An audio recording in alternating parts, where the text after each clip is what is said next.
Hey, what's going on, everybody? Welcome back to Whiskey Wednesday night here on the Mash and Drum. What is going on after missing a week where it felt like a month for some reason? We are back. We are better than ever. We have some really cool new bottles to try tonight, as well as a French oak feud. That's right. I took some of my just bunch of French oak bourbons, French oak finished bourbons, threw them in a blind tasting, which we're going to try tonight. We'll see which one wins out. It was interesting because I had reviewed the Barrel 12 year, which I did in a short format, and a lot of people in the comments were saying, "Hey, why don't you blind it against Maker's 46 cast strength?" So I figured, well, why not put it against every other French oak thing that I have? So I love French oak, so that's going to be fun. Little bit later on tonight, we're going to be cracking open the new Bardstown Bourbon Company Normandy. The newest Sazerac 125, the full proof. We're going to be cracking open a Dietrich. We're going to be trying the Arctic Spirit number 2 from Evernorth Spirits, from Dan and Sean of the Bourbon Junkies. And I don't know, have some other fun tonight. We'll talk about Disney and my time there and all that other fun stuff. So yeah, let's get into it. What's going on, man? Kyle Smith is here. Oh, hold on. Let me go back to the top. Sorry. What's going on? 96 Milli Man is here. Happy Wednesday, folks. Nice to see you guys. 4-Leaf Whiskey. French oak is my favorite. Excited for this. Nice to see you, Stacy. Hope you're doing well. We have Corvette Trey. Glad to have you back, Jason. Yeah, I'm glad to be back, buddy. Vary. Cheers, everybody. I see that Dietrich in the thumbnail. Yeah, we're going to try that too. That's from the Belle of Dayton here in Ohio. So we'll try that tonight. John Legalbo. Cheers. All very curious about that Dietrich. Wish they would send some to Northeast Ohio. Interesting. Tim Jurgensen, happy Whiskey Wednesday, New Riff 8-year bourbon in the Glen tonight. There you go. We got Mark S. We got Reniculous is here. Mash, 2 questions, need your help. Okay, 1, have you ever had Barrel 33 year? No. I've never had that one. 2, are the early Discos 1, 2, 3 with 75, 13, 12 mash bill also Wild Turkey? Discos 1, 2. Did Discos 70 have... I would probably guess that's...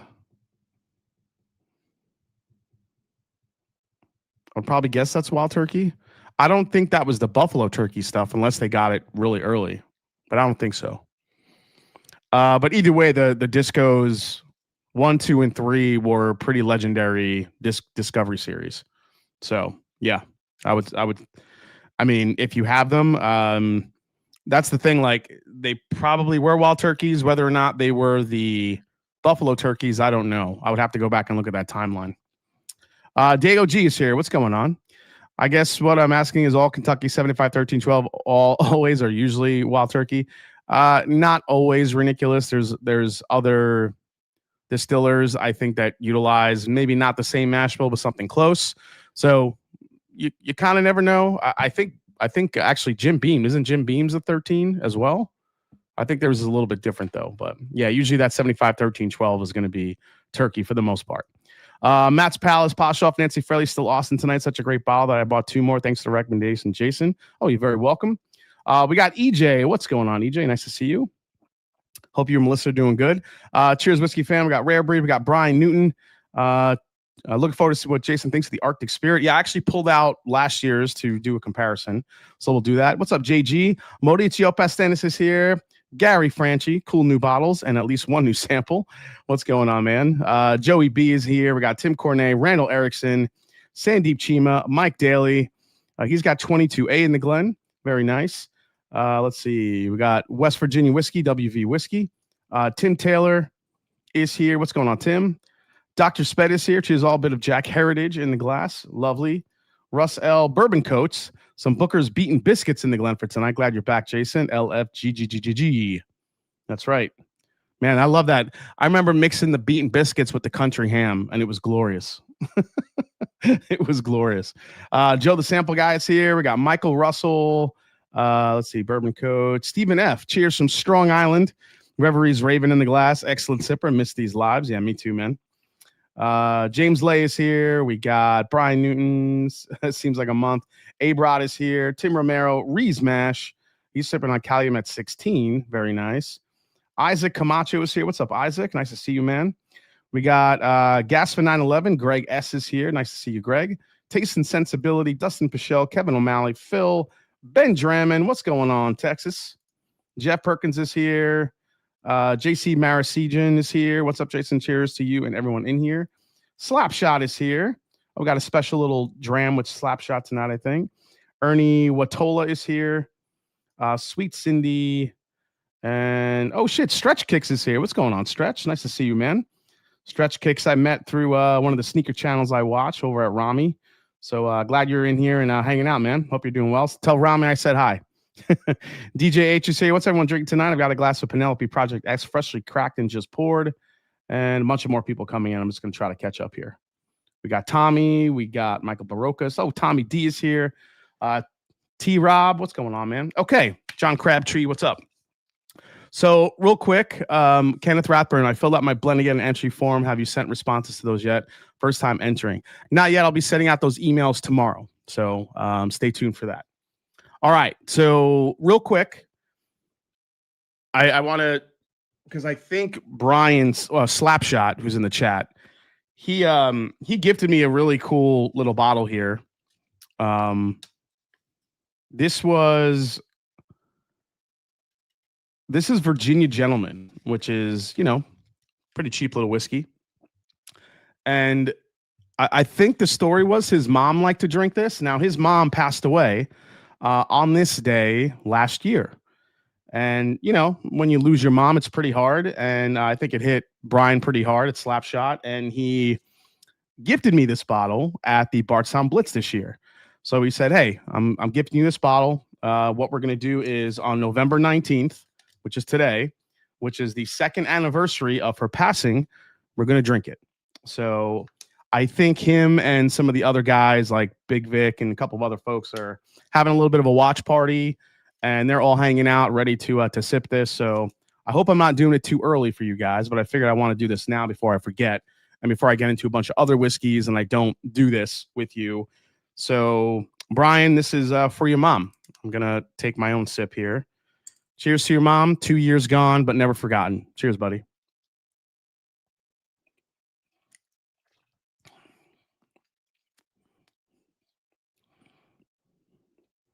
Virginia bourbon.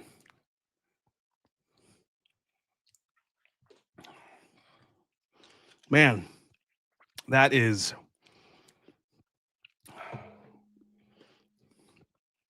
just what you would expect. It is. Woo. Cheers, man. Cheers, Slapshot. Hope you guys are having a good time, buddy. All right. I just want to get that out of the way. So everybody raise a glass to Brian's mom, Slapshot. Cheers. We miss you. Oh, dear Lord. That actually is a lot. That hit a lot stronger than I thought it would. Okay. So where was I? Last week I went to Florida, did kind of a half work trip, half vacation, seeing my Uncle Tony, my Aunt Mary. We made some fresh pasta, some fresh homemade ravioli. We went to Disney. So I finally got to go to the Star Wars, the Edge of the Galaxy, the Edge of the Galaxy, I guess, I don't know what you call it. The Edge of the Galaxy section of Hollywood Studios last week, which was pretty cool. I did not realize it was $180 to get in there. Dude, how do people afford to go to Disney anymore? That's nuts.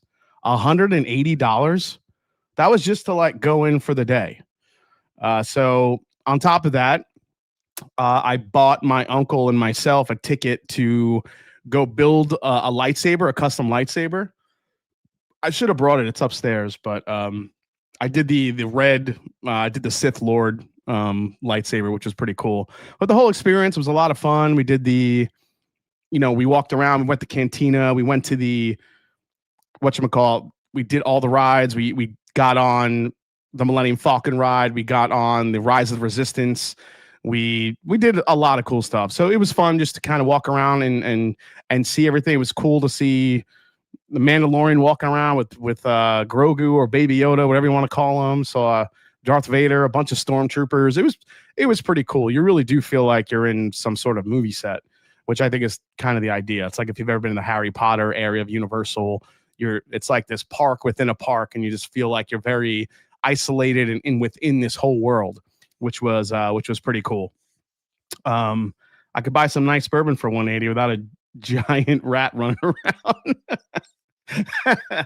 Krista Nolan, I live here and only took my kids once. We used to love going to Legoland, but the season passes double this past COVID and everyone moving down here. Oh yeah, that's and supposedly Disney parks are for kids, but all you see there are overgrown children. Kind of cringe, says JR. Yeah, you see a lot of. I remember before I went in to go build a lightsaber thing, me and my Uncle Tony were just hanging out, we're just waiting, and then we saw this dude, this guy who was. You could tell this guy was ready. He was planning this shit for months. He was into it. He all of a sudden he's outside. He starts changing. I'm like, because there's this little waiting area before you go in to build a lightsaber. This guy's putting on the belt, the robe, the hood, the boots, the everything. He's dressing up like I don't know, Obi-Wan Kenobi, whoever he wanted to be. So he was ready to go in there and build a lightsaber and walk out of there. It was pretty cool. Kraken must be nice. Yeah, it wasn't that nice. It was expensive. That was the first time I'd been there for a long time. But it was cool just to see the Star Wars area. I've never been there. It was kind of fun. Gifted. Hey, Top Jimmy with the 10 gifted. Cheers to Top Jimmy. Thanks so much for doing that in the chat. Appreciate that. Now, there are adults who like going to Disney, and there are cold weirdos, says Jim Gaffigan. What's up, Jason? Just laced up my Chicago AJs. Did you cop a pair, John Vornick? Yes, I did. I did cop a pair of the Chicagos. I actually hit on 2 of them. So I got 2 pairs. I'll keep one for safekeeping, and I'll start wearing one probably this weekend. So that'll be fun. But yeah, I definitely copped that. I did not hit on the Travis's, the fragments. Did not hit on those, but I have an in with somebody that might be able that maybe I got a pair already. Maybe we'll see. Stella Pierce, cheers, everyone. I have a friend who takes her family of 8 once a year for an entire week with the fast track passes. I price it out 1 year. It's basically $30K. Yeah, that's about right, Stella. So Kim, her brother and the 3 kids went last year, and the whole family went. I think they spent over 10 grand. I know that. It was pretty crazy. So yeah, it gets very expensive. What's up, Rare Bird? Nice to see you, buddy. Yeah, lightsaber building experience is $250. 2 pairs must be nice. No, John, I went for 1 pair. I hit on the sneakers app, which was, lucky for retail. But then I also hit on Amamanier. I didn't expect to hit there, so I got it there too. I think it was Amamanier, or was it JD Sports? One of those 2 I also hit on. That's the problem. You start filling out these raffles, and sometimes you hit on both. So there you go. I had a Weller 107 Disney store pick at the hotel every night. It's a $10,000 trip easy. Yeah, it was pretty crazy to see that. So, but me and my Uncle Tony, we had a good time. We walked around, had some fun, made fun of people. It was good. We did some people watching at some point. The only bummer was the Tower of Terror was out of commission, so we couldn't go on that one. So, all right, let's try this. So this is Dietrich Fine Whiskeys, straight bourbon whiskey, 123.2 proof. This is a full proof offering. This is from the Bell of Dayton Distillery right here in Columbus, Ohio. Now, the reason why I got this is because the mash bill is interesting and the age was kind of compelling. So this was distilled in 2017 and it's now 2025. So it's, what is that? 7, 8 years old almost. So there we go. First pop cork of the night. I'm going to get this poured here. Now, I have seen these bottles. I've tried the Dietrich Rye, and I dug the rye. I thought it was a pretty good rye. But these bourbons have been going up in age, each and every year. So I've been wanting to try this one. As far as what this mash bill is, this is the only thing that makes me a little bit nervous. It's distilled from corn, oats, rye, wheat, and malted barley. Pre-Prohibition Dietrich Distilling Company sold double copper distilled whiskey in Dayton under registered distillery number 60, 10th Ward.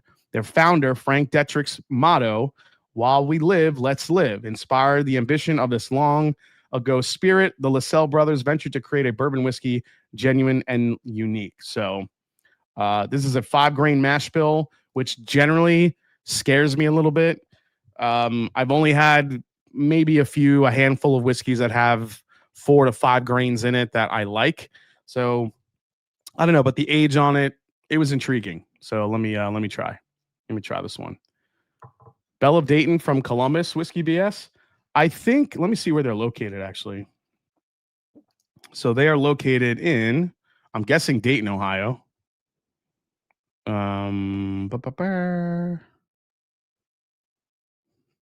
Yeah, they're in Dayton. They're in Dayton, Ohio. Oh, they have a nice little copper pot still. You guys could check them out at bellofdayton.com if you want to look them up.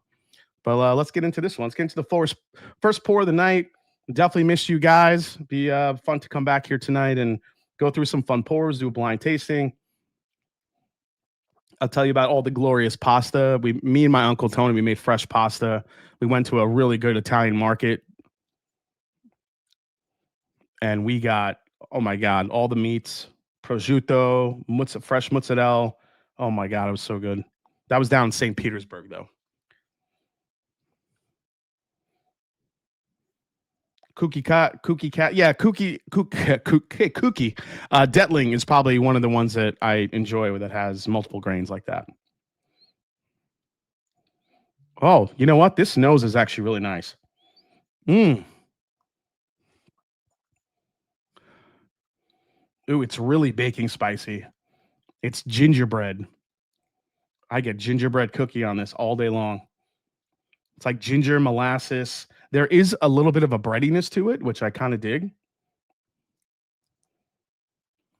Cajun Azaria says, "Wow, that Dayton has a distillery. Grove City needs one. Next, my hometown. There you go. 347 watching, 351 now. Everybody hit that like button while you're here. Appreciate it. Also, while I was away, I experimented with some of the short videos. YouTube has now elongated the shorts into 3 minutes instead of just the 1 minute. And that for me is way better. I think the 1 minute deals for how much information I try to pack in, it was just too short.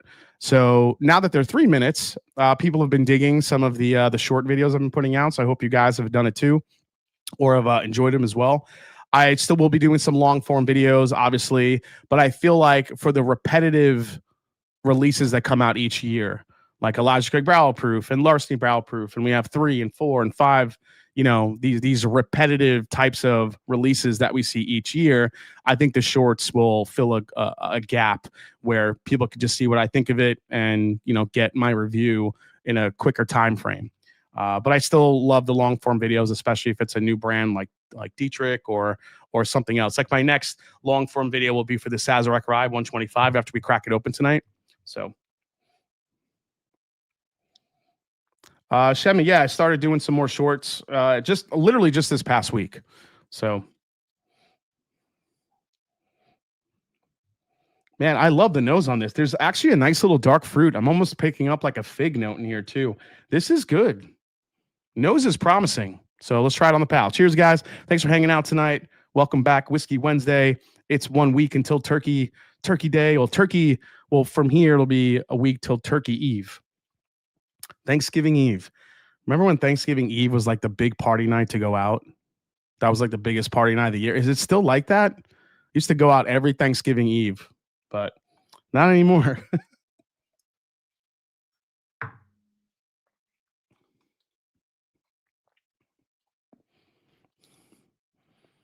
All right, so when you taste this, you know there's a different there's a different palette of flavors that are working here. It's not your typical bourbon notes. Man. So this is slow pot distillation, aged in hand toasted 53-gallon white oak. Very nice. All right, so that's what we have there, man.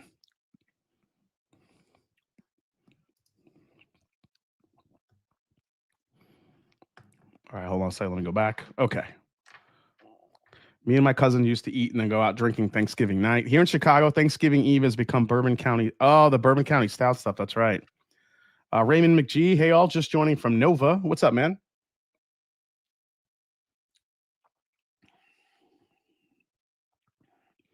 This is good. That dark fruit note that I was picking up on the nose is kind of turning into a little bit of like a cherry. But there's like this cherry, leathery, yet breadiness that it has, which is I'm trying to like equate it to something that's familiar. It's not a rye, but I feel like I'm getting like a rye breadiness in it as well. But on top of that, there's this really sweet, like buttery note, which I really dig. Buttery cherry. This is good, man.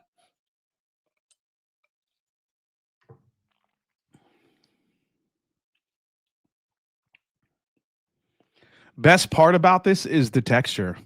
From that pot still, it's so super creamy. It is super creamy on the palate. It sticks. It's velvety. It's rich. I'm telling you, man, it's not a lot of people, there are some people that do not like pot still, but you can't deny what pot still does to a whiskey. It just makes things so rich and heavy, and just all those oils just stick into that whiskey, and it's so good. Yeah, maybe cherry croissant, Kenneth. That might be a better way to describe it. But it's almost like the cherry, it's almost like the croissant, it's a little bit burnt. It's got this texture to it, and it's got this flavor it's not bitter, it's not a burnt bitterness, but it's like slightly bitter.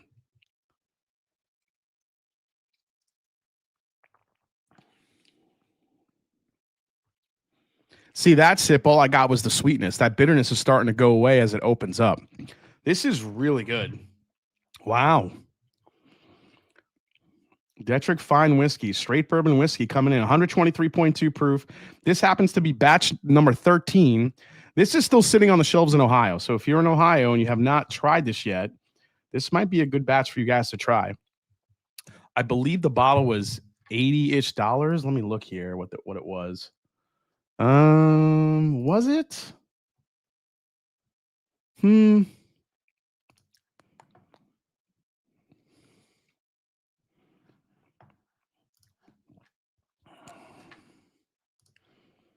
This was it was 90. Well, no, that was a single barrel. So they have some single barrels too that go for about 100. I think this bottle is about $80.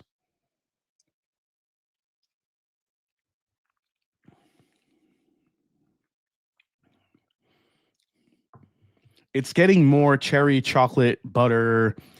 I think croissant is a really good way to put it. It's like a slightly overdone croissant with chocolate and cherry in the middle. That's what this tastes like. And there is like an extra breadiness to it a little bit that I think maybe it's from the oats or something like that. But this really has a nice evolving palate where it takes you through a lot of different flavors. This is so good. Glad I picked this up. This is one of those sneaky whiskeys this year. Shit. If this opens up and gets even better, this could be a contender this year for a I don't know. Could that make a top 10 this year? Maybe. It's been a weak year when you think about it. Because I was already like going through like some of the bottles this year, like what's going to be my top 10, what's going to be in the tasting. It's like, man, there were a lot of disappointments this year. Do you guys agree in the chat? There were a lot of disappointments. I think when you look at who had a good year this year, I think Jack Daniels killed it this year. Jack Daniels, I think, killed it. Worthy of an M&J pick? I think, Dustin, that could be. I would do a pick of that. Has High West fallen off since being acquired by Star? Yeah, Midwinter seems off. Says ridiculous. Yeah, I think. Yeah, I think Constellation Brands kind of killed High West, unfortunately. Just the prices all skyrocketed. There was a transition period. I'm not going to, knock them for that, because there was a transition where they transitioned off of MGP and into their own whiskey. And I think that took a couple, what was that, batch 6 or 7 that the transition started into their own whiskey. And I think they've progressively gotten better. But with that, the prices have gone up. Where High West Midwinter's Night Stram used to be a $80, $90 bottle. Now it's at $200, basically. So, yeah, that ampersand Optimus is. I see a lot of people talking about this bottle. I have to try to get a sample or bottle of this stuff. I'm not sure what it is. I just keep seeing it's that weirdly shaped bottle that you're seeing with the big ampersand on it, the big N symbol. Jack sucks mostly because Tanyard Hill and 14 are completely unavailable in Arizona. Yeah, I mean, I could see that. Yeah. Consolation also sold the High West Distillery and is leasing it. Yep. 140, 160. Yeah, I mean, with tax, you're close to 200. Jason, the Junkie just released a top of the year blind flight qualification video. I'm raving about how many choices there were for Whiskey of the Year. Like they had too many contenders. Nah, I'll have to go and watch that. I mean, so I'll say this. I think there were more like unique offerings this year that stood out rather than like, this thing like a William Heavenhill 19 that completely blew you away. You know what I mean? You know what I mean? So it's is that Mr. Sam? No, Mr. Sam is that's a pretty special rye whiskey stretch. So I wasn't able to get a bottle of that one.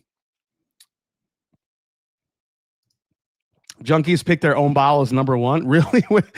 That's awesome. That's kind of cool.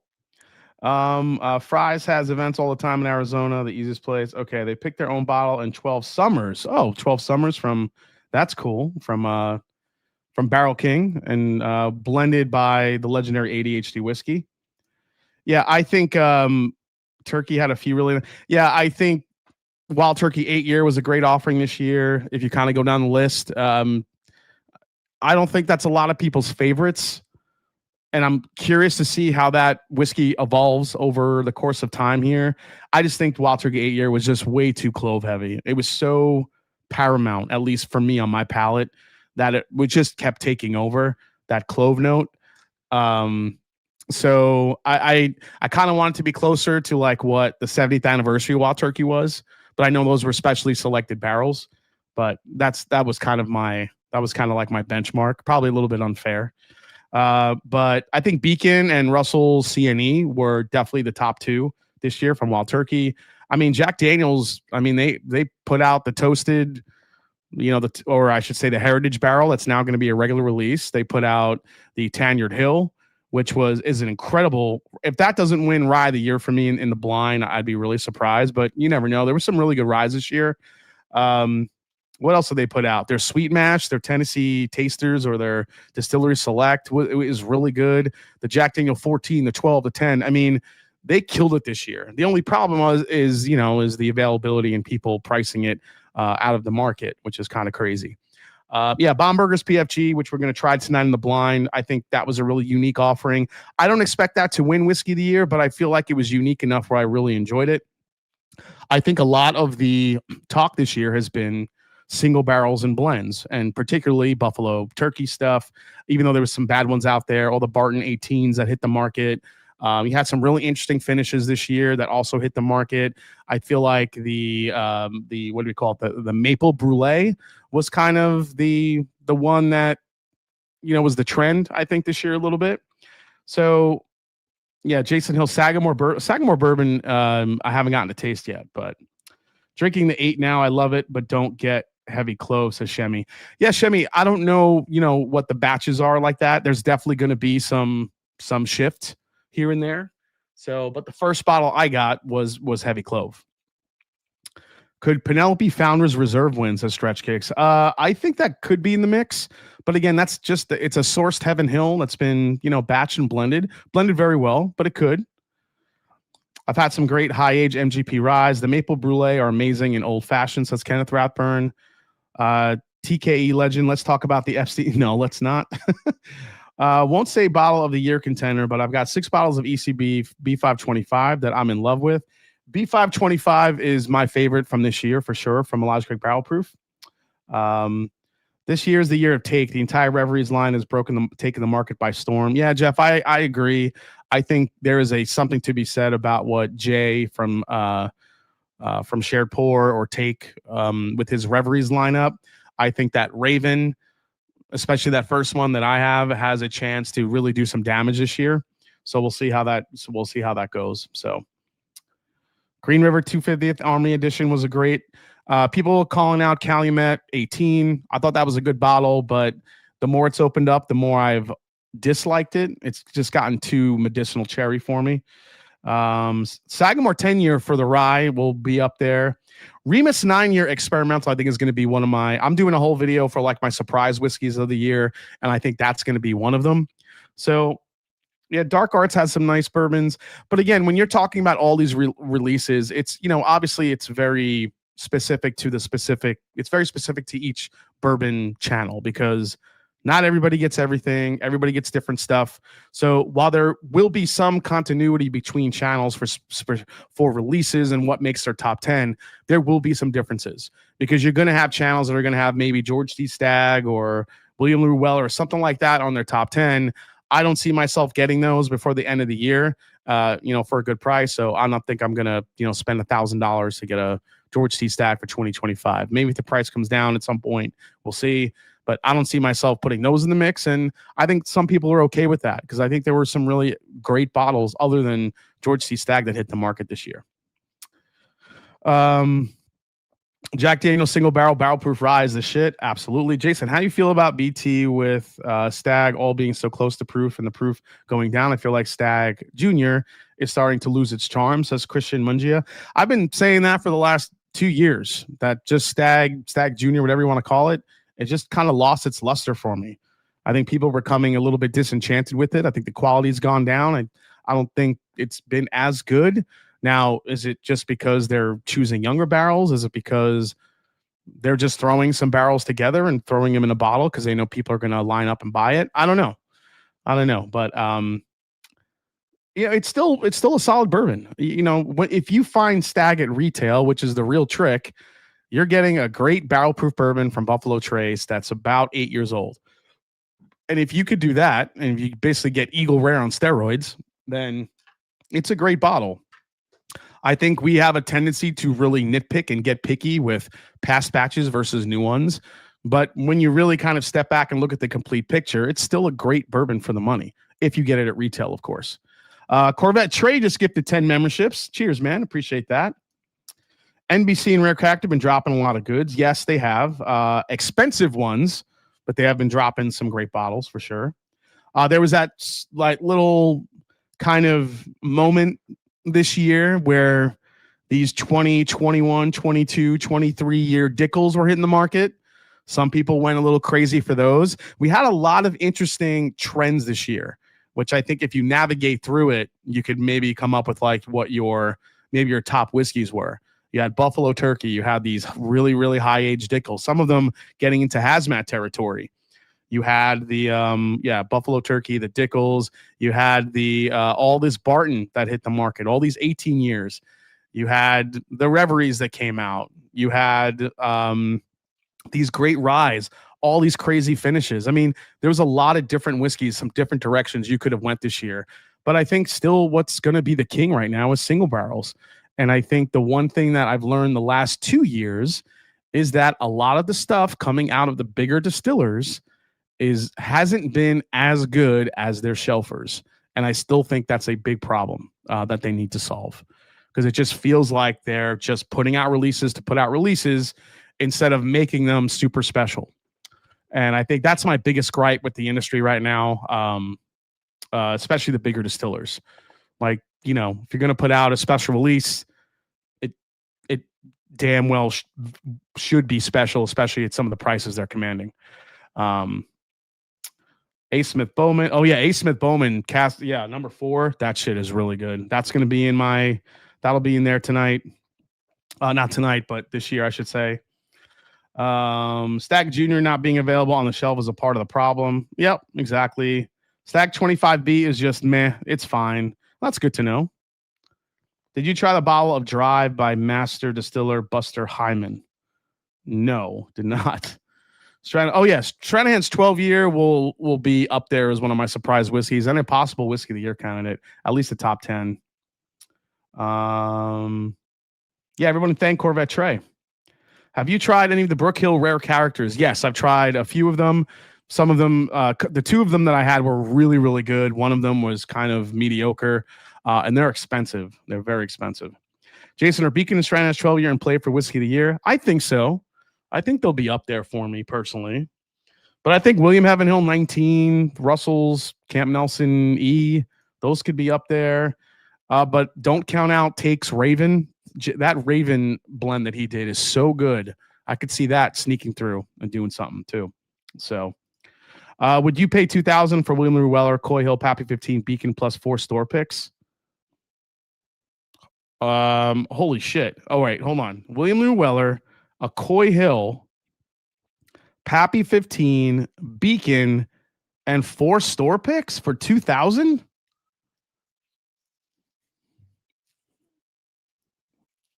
I might. I think that's kind of a good deal, to be honest.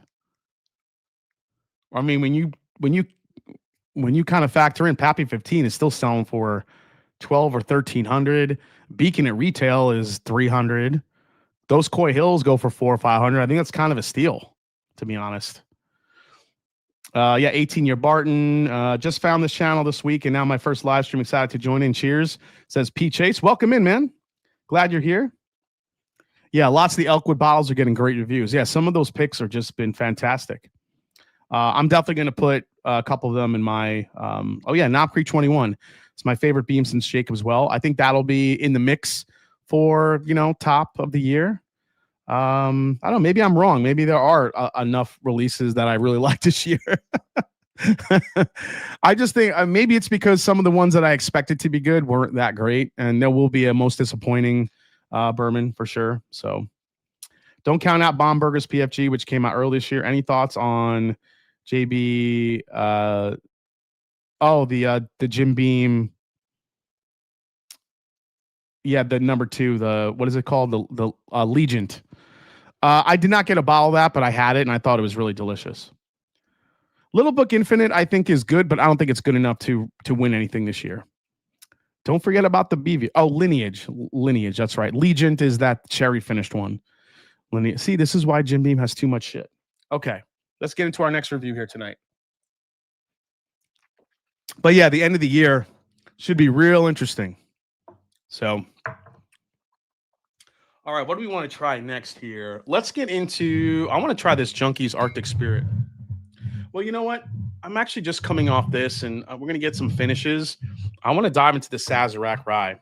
Let me get the bottle cam going here.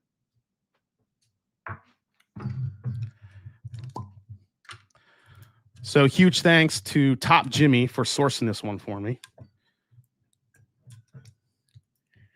That's not going to come off easily. Okay, whatever. Yikes. So this is the Sazerac Rye Full Proof. Releasing the same year, they released the Sazerac 100 Proof. Now we have to have a 125 proof. So here it is. There's the bottle cam. And as you can see, straight rye whiskey, 125 proof, full proof whiskey right here. So not too much of the bottle, but you see that nice dark blue label. Again, full proof normally means they're bottling it at the same proof that it's going into the barrel. So let's get this in. Let's see how we go here. If all of that costs a total of $2,000, absolutely, yeah. I like the Baby Saz. Looking forward to trying the 125. Hope it's tasty. Are those single barrels? Says William Wiley. No, does not say single barrels. You wonder though if these will be offered as single barrels. So, or they just want you to get really hammered making Sazerac cocktails, just throwing the 125 proof in there. 100 wasn't enough. Let's make 125. So the nose here, I'm actually I'm gonna let this sit open for a little bit.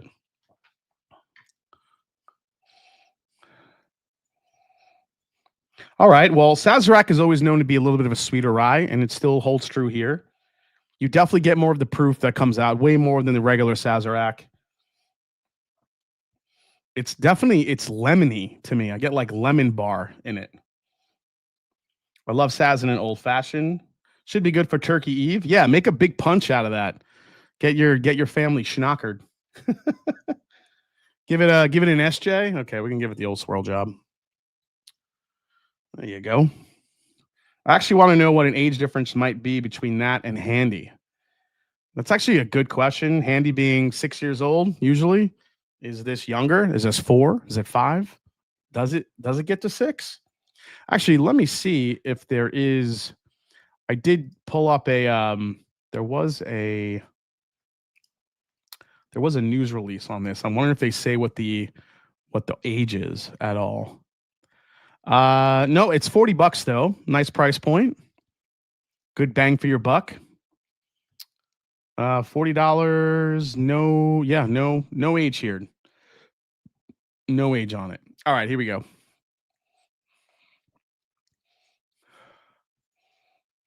Man, it's sweet. I get a lot of citrus.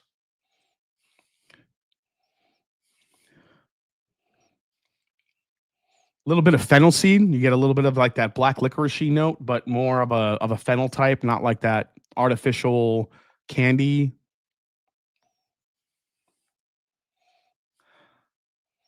Getting more orangey now. The lemon's kind of turning into orange with some airtime, which is, pretty common for a rye.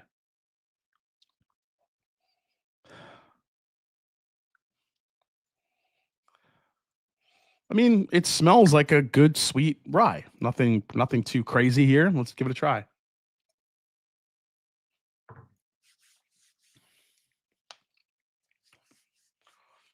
Whoa, holy shit. That will definitely punch you in the mouth. That thing has some heat. Jason, have you had the 100 proof Saz to compare to the 125? No dildo. No dildo. I'm actually not picking up dill at all, to be honest. Who even knows what a fennel seed smells like? It says Cal Reed. It's just licorice. My grandmother used to cook with fennel, so that's why my grandmother made cookies with fennel seed in it, and she also would make homemade sausage with fennel seed in it. So that's why I could smell fennel, or I kind of knows what it smells like. Yeah.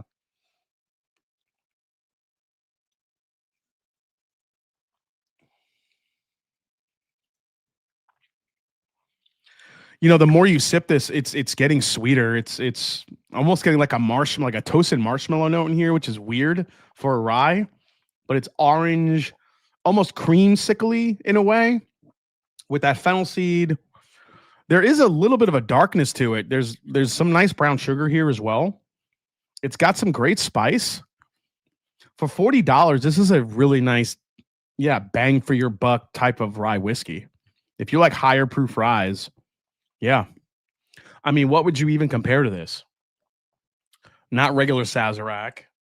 I mean, this definitely has more punch than the 100 proofer. Yeah, those seeds and sausage are fennel seeds. There you go. Oh shit, says Kraken. Kenneth Ratburn. You want me to compare it to Handy? Do I even have any Handy left? I have a little bit left.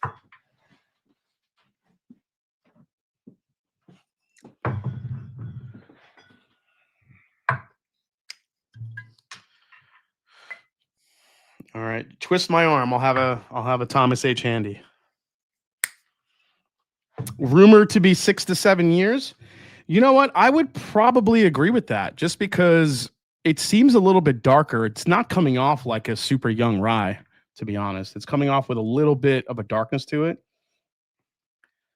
I went to the Saz 125 debut tasting at Buffalo Trace. The worker said the only difference between Saz 125 and Handy is about 5 proof. Both are non-chill filtered. Really? This one happens to be also 125.7 proof.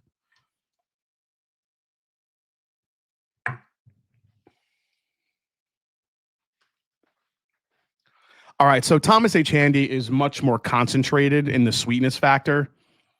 The Sazerac's just brighter, where it comes through. The flavors are more orange and brightness and brown sugar, yet there's a lot of spice to it. The Thomas H. Handy, there's just more layers. It's more of a dark fruit forward type of rye whiskey.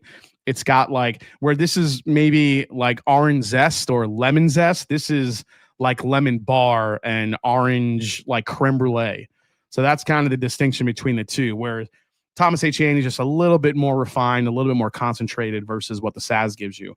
However, the Saz is kind of a nice poor man's Thomas H. Handy.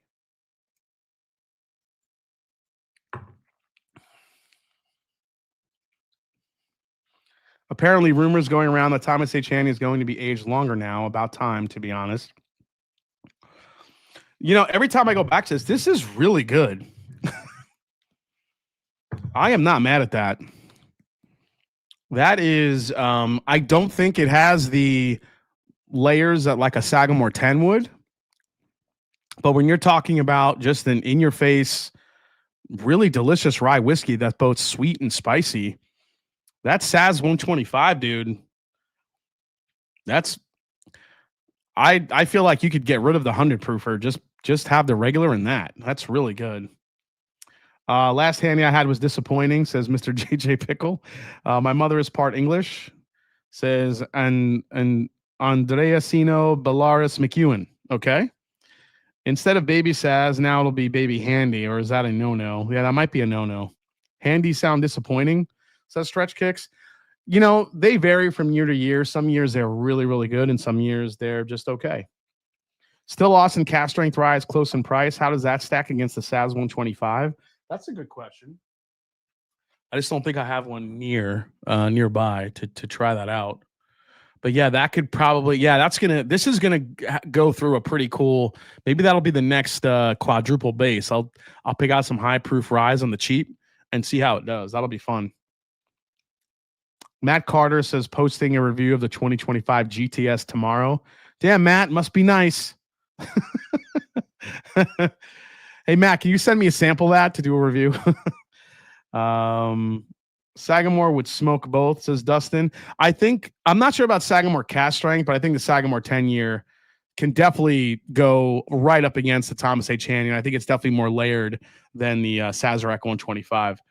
However, this Sagamore 125, man, this is actually starting to smell like iced tea. Iced tea, like sweet iced tea, like the old like can, like the 4C can, and it's the powder in there, and you dump it in the pitcher, and you got to add water, and you just keep adding scoops to it. The package says to only use about 4 scoops, but you use like 17 of them because you want it super sweet. That's what this is coming across like iced tea, like lemon orange infused tea with a ton of sugar in it. Brown sugar. This is good. This is going to be really interesting to see how this goes up against some other bottles this year. I'm going to have to get a triple base, maybe quadruple base filmed here before December hits because the advent calendars are going to be starting soon. The Grinch will be making his return. So that'll be a lot of fun. But this, I'm telling you guys, if you see this for $40, you like rye, pick it up. I think it's definitely worth a pickup just to try it out. And if you don't like it, throw it in some cocktails, throw it in a punch for the holidays. This could be a pretty kind of a Swiss Army knife type of rye for a lot of people. It's pretty damn good. Put my handy away. Let's see. RNDC and Sazerac annihilate distribution for all allocated bottles in Georgia this year. Massive cuts across the board for all accounts, even Atlanta, on and off premise. Yeah, I've heard about some of those big cuts for sure. Starlight single barrel rye, a sleeper. Yeah, Starlight. Yeah, as their ryes age up, I'm curious to see how they get. My favorite rye flavor profile are sweet tea and root beer, says Rob Gravinsky. Then you'll probably like that Sazerac. Once that opens up, it starts getting more tea forward for me. Top 5 80s rappers. Oh, that's a good one. We could do that. I definitely have a number one for sure. We could get into that. What's the secondary on those bad boys already? I think I saw the last one I saw was like 75. I think it was like 150 in the beginning, but they have already come down. But I wouldn't pay more than the $40 for that. Maybe 50 at the most. Well, that was a happy. Oh, JG, Jesus Lord. Pikesville Rye versus Saz 125. I could do that real quick. Where's my Pikesville? Do I have a Pikesville back there? Let me see.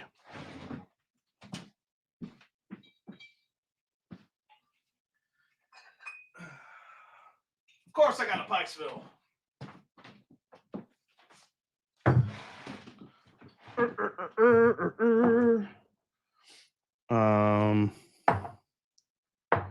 Do I have enough glasses? Yes, I do. Okay. Here's the thing, though. I think the Saz is going to kind of kill the Pikesville proof wise. Well, maybe not. Pikesville's 110. Pikesville 110 proof and is what, 6 years old, 7 years old, I believe. Didn't there used to be an age statement on here? I don't know. It's been a while. 110 proof versus 125. Schmevin Schmill versus Buffalo Trace. No, it's not a new chair. It's my same chair. Oh, Alberta Premium cast rank. That's a really good call out. Let me try this first.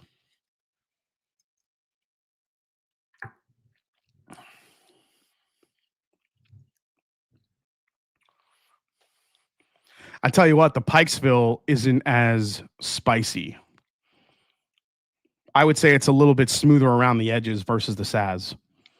The Sazerac 125, I think, has a little bit more spice to it. I'll try it again here in a second, coming off the Pikesville.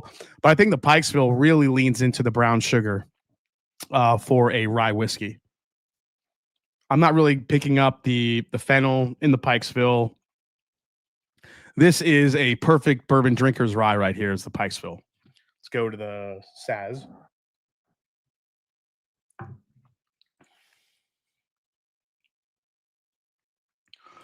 Man, coming off of the Pikesville, that just turned into an orange creamsicle.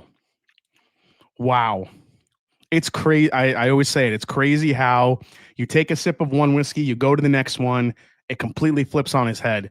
That just went into orange creamsicle and black pepper all day long on the Saz 125. Again, it's like that iced tea, but instead of lemon, it's orange. It's like an orange infused iced tea note. That's crazy. They're both very sweet, but they're just different types of sweet, which is interesting. Actually, a rye that you're probably forgetting about that could go right against this would be the Rare Breed rye. Rare Breed rye is what, $45, or is it 50 now? It's been a while since I bought that bottle, but that one is like a lemon and orange creamsicle as well. I get a lot of lemon and orange in the Rare Breed. I think that would be probably the one to go against this. Pikesville, I think, is a little bit too sweet and a little bit on the softer side versus the Sazerac. So if you don't like spice, you're going to lean towards the Pikesville, I think, a little bit more. Old Forester single barrel rye. Man. All right, so you guys just want me to pull out all these ryes. I tell you what, you guys are giving me good ideas. You guys are giving me good ideas for the quadruple bass.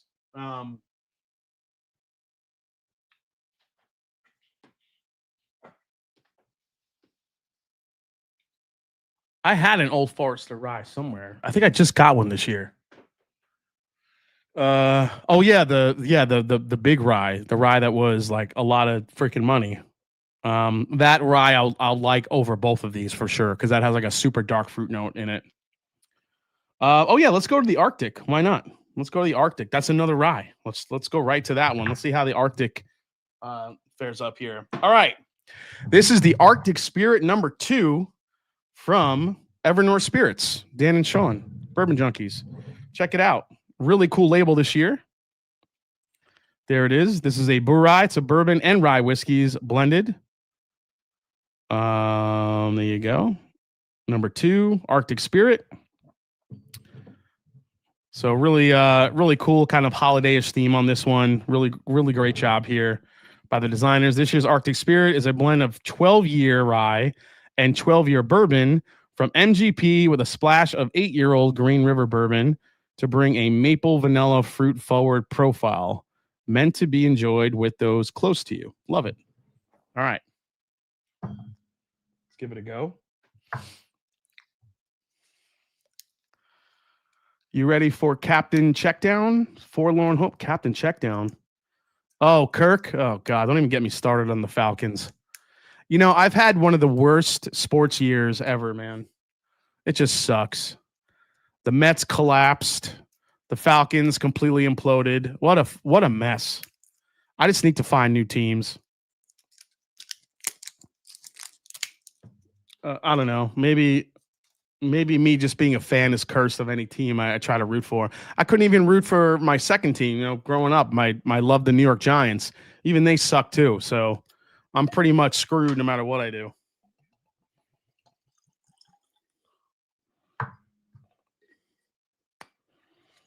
All right.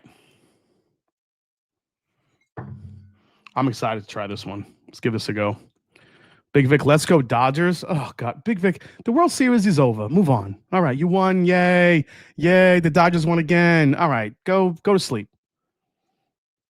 JR, fly Eagles fly. Don't say fly Eagles fly after the it's more like it's more like skip Eagles skip. Their offense is terrible right now. But hey, you win games, you win games. Can't be worse than the Falcons. So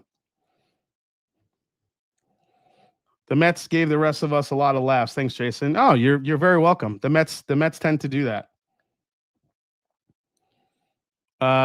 Don't feel bad. I'm a Saints fan and we suck ass. Don't worry, William Wiley, because your Saints play the Falcons this weekend with Kirk Cousins at the quarterback, and we suck.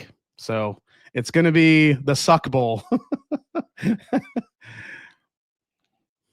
Did someone say Falcons? Falcons is a good. How about the Pittsburgh Steelers? Go Phillies! Yeah, freaking Phillies.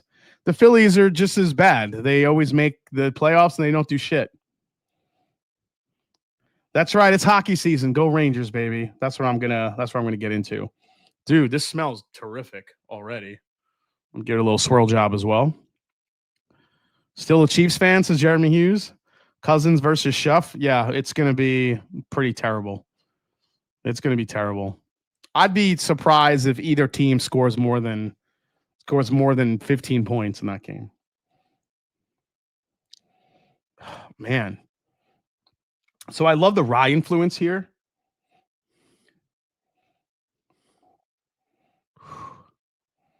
Man, so much baking spice here. I love it. I get nutmeg. I get cinnamon. A little bit of molasses. Really fruit forward too. There's a little bit of like that. I feel like I do get a little bit of that Green River in there. A little bit of peach. Maybe cherry. Damn. Top 5 reasons the Mash and Drum should ditch his NFL team and pick a new team. Yeah, that's yeah, I can give you my 5 reasons now. Michael Vick, who was seen as the savior of the franchise, gets arrested for dogfighting, and we never see him again. 28-3. Did I need to say that? Who was the player? Was when the Falcons played the Broncos in the Super Bowl years ago. There was a player that got arrested the night before, so that happened. Yeah. What else? Signing Kirk Cousins that has a bad knee, then drafting that has a bad ankle, then drafting Michael Penix, who's now out for the season, who also has all the bad knees. I mean, it's endless. The Falcons are a joke of a franchise. They really are. Yeah, what's up, G-Man? I'm Team Jack Daniels.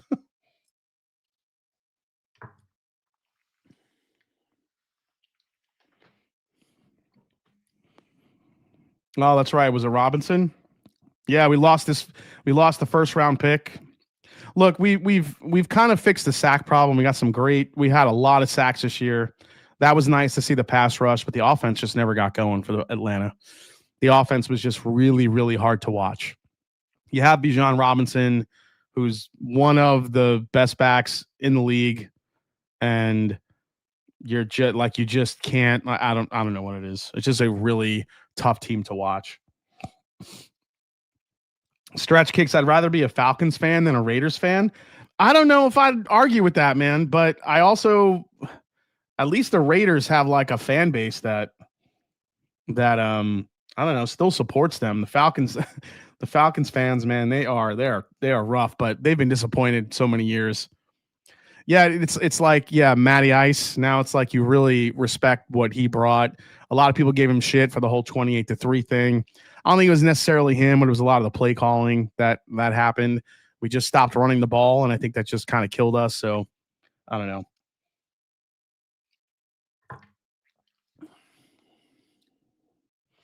Scott says, I didn't know Elijah Craig 18 was only 90 proof until after I bought it. Yeah, ouch. Rami's a Raiders fan. I give him shit. Yeah, that sucks, dude. This is nice. This is just a really, really beautifully blended burai. It's very fruit forward. I love the rye spice in it. It gives you a little bit of the peach, the cherry. It gets into a lot of baking spice. And then it's got just a really nice finish. This is a super, super crushable rye. Or burai, I should say. That's really good. Let's see. Falcons, let's take a 40-year-old rookie QB with a bad shoulder and pass on the homegrown guy. That's a Hall of Famer. Yeah, I mean, I think the biggest problem with Atlanta is their owner, Arthur Blank. As much as he does for the city, he does not know how to pick coaches. I think his coaching hires have been awful. Paul P., Travis and I want to tell you we love you and we think you're the sexiest whiskey tuber out there. One of us is Schlammered. Go Bills. One of us is Slammered. Is a Willet 12-year rye really worth the $500 price, says Brad Hager? I'd buy a Willet 12 for $500, I think. Only because I've had a couple of just phenomenal high-age ryes from Willet. But they're pretty hit and miss. You got to like dildo. Dildo. You got to like dill. Yeah, GMs too, Diego.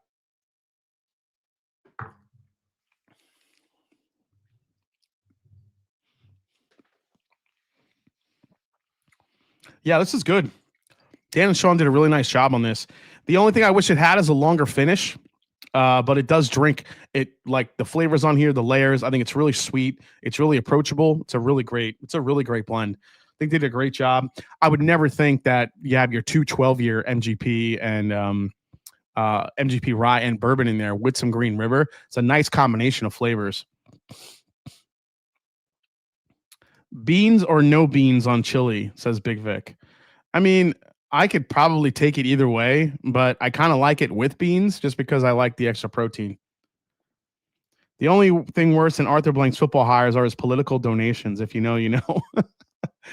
Hire Gruden. Yeah, I would love to see Gruden come in because nothing else has worked. Let's hire the nut job. Why not? Let's go. I think you can only buy it on, try to find it online. Yeah, I think these are all sold out, unfortunately. Pickles should not be in your whiskey. It's a barrel defect. Pickles? I wouldn't say pickles. I would just think dill. Dill is pretty common in some rye whiskeys for sure. All right. We got the ryes out of the way. Let's get into this big release. So I was away in Florida, and I got an email that this was coming to my door. And, full stop here. I always like to, be transparent with you guys. Bardstown Bourbon Company did send me this. So I have not tasted it yet. This is called the Normandy, and we will get into all the details here in 1 second. Let me pull up the press release here, and let me turn on the bottle cam, and I'll show you guys exactly what this is. There you go. So this is the newest Bardstown Bourbon Company Distillery Reserve series. So we've already seen this with the the French oak one, the Cathedral. We saw the Mizunara cask one. They've been doing these. So this is the next one. This is the latest one. Proving that there is nowhere Bardstown Bourbon Company won't go to push the boundaries of whiskey. The latest launch from the Brandy's Distillery Reserve is an elevated marriage of French tradition and American craft. Once forbidden by the Minister of State Jean-Baptiste Colbert to protect the French wine brandy trade, Cider Eau de Vie Calvados made the journey from the white chalk cliff, this is too much to read, of Normandy to the home of bourbon innovation, Bardstown Bourbon Company, resulting in a decadent and unexpected blend aptly named Normandy Calvados Brandy Barrel Finish. The release emphasizes Bardstown Bourbon's promise to push the boundaries of traditional, this is a lot, oh my God, they use the word bespoke, crafting bespoke products through experimental finishes, extended aging, and uncommon blending. Nowhere is this approach more evident than through Distillery Reserve. Extremely limited in quantity and packaged in 375 milliliters, Normandy Calvados Brandy Barrel Finish is the third and final Distillery Reserve release of 2025. We had the Cathedral, the Hokkaido, Mizunara Oak, each distinctly showcasing all the good stuff. So this is each 59-gallon Calvados cask was filled with a custom bourbon blend of 12 and 13 years. After a 28-month slumber, the whiskey settled into new medium toast American white oak, coaxing out layers of caramel spice. Oh, I don't want to read that yet. And okay, 104.2 proof. This will be a 375 milliliter for $100. So $100 retail for this bottle. There we go. We're all bespoke. Everything's bespoke these days. Actually, you want to see something really bespoke? I can't talk about this too much yet, but I don't know if you guys have seen this yet, but this is this I think is going to be my second, technically third. Technically, I think this is going to be my third drum key release. This is a rye whiskey that I blended for my third release. And guys, Drum Key Spirits is getting close. Possibly a launch this month. I have never been more terrified and more excited in my life. But this was the final bottle of the rye that I just signed off on today. I made one small tweak to it after tasting and getting some feedback at Bardstown Blitz. And this is the final blend. This is my first rye whiskey blend through Drum Key Spirits, which will be available through Barrel King and also through my Patreon. And this thing is ridiculous. So cannot wait for you guys to try this one. I wish I can say more about it, but I can't say too much about it yet. But it is here. So patrons, we'll talk more about that later in the after party. Blue Run equals bespoke. Yes. Drum Key bespoke spirits, says Matt's Palace.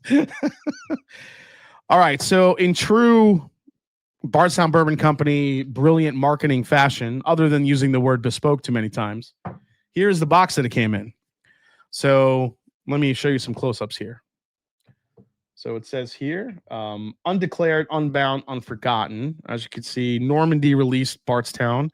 If you open the box, it has a customs declaration in it, which is kind of cool. So it kind of gives you this customs declaration that's in the box. Escaped spirit. They're really leaning into this this whiskey that was trapped for so many years. That has kind of escaped into the to the unknown and into the hands of these 375 milliliter bottles. The box is very bespoke. In the 1600s, oh yeah, I already read all that crap. It's just a rehash. Okay, so yeah, nothing too different here. Description of parcel, kind of a cool little tag, and then inside you have these little. There's this thing. I don't really know what that is. You have a tiny little barrel that's in here as well. You have a little tiny Bardstown Bourbon Company little plastic logo there. That's in the box. So again, with Bardstown Bourbon Company, they're going to put all the little fun trinkets in there. And let's see what we got with this one. All right. Did you just say the box is very bespoke? It is. It's a very bespoke box. Makes a nice hamster's casket as well. Dear Lord. Okay, let's get into this thing. What time is it? It is, holy shit, it's 10:13. I got to taste this. Then we're going to get into our French oak blind here.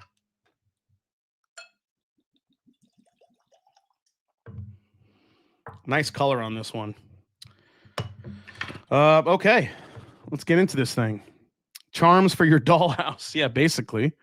I'm going to keep saying this till you read it. MHC SR4 comparison, please.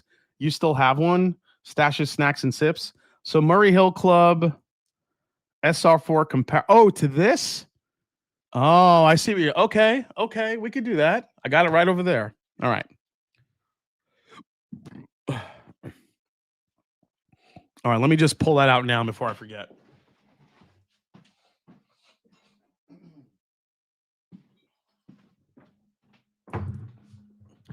This is my second bottle of this. I love this whiskey so much. It is, dude, these are still hanging around. Like, there are some stores that still have this sitting around, and I'm telling you, if you see it, It's going to be the easiest purchase you'll make. All right, let's get into the new Bardstown. Here we go.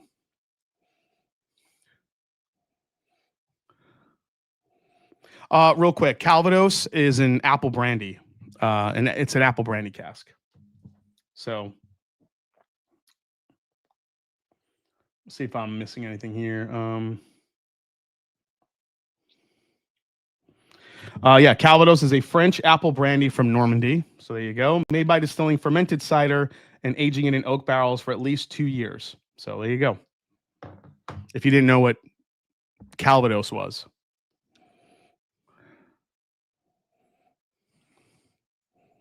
Oh man, the nose on this is super fruit forward.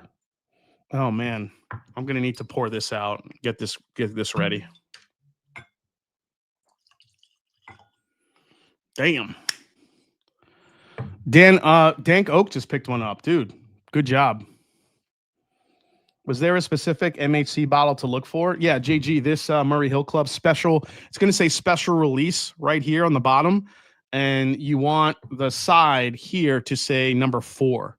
There'll be a marker, a gold number 4 on the side. That's the one you want. Okay.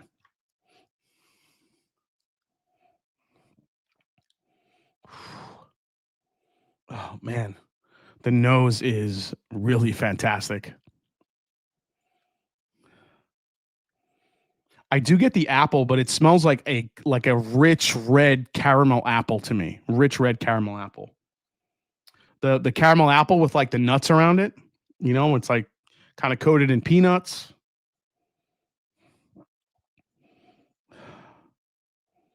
God, it's so fruit forward.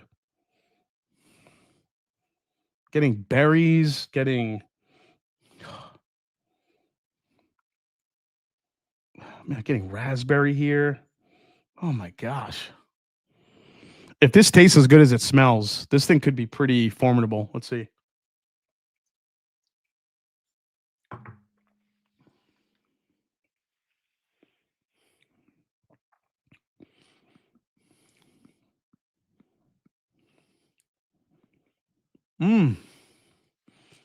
Okay.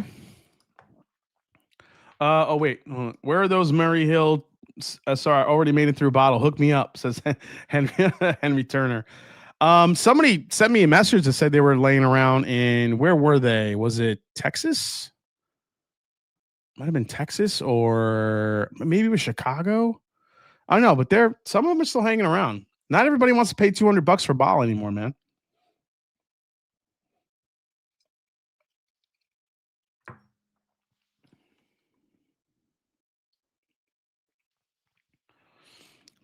I mean, it's delicious. It's super sweet. There's not a lot of spice here. There's some spice, but this is very velvety. It actually reminds me a lot of the Mizunara, the Hokkaido that they released, where you got the influence of the whiskey of the secondary cask, just enough to make it interesting. But I feel like you do get the age of the whiskey too, especially on the back end.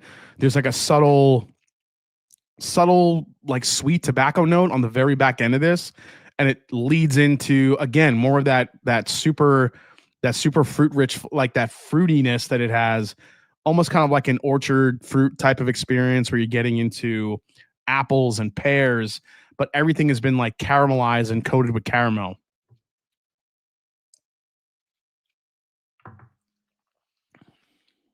Is that velvet?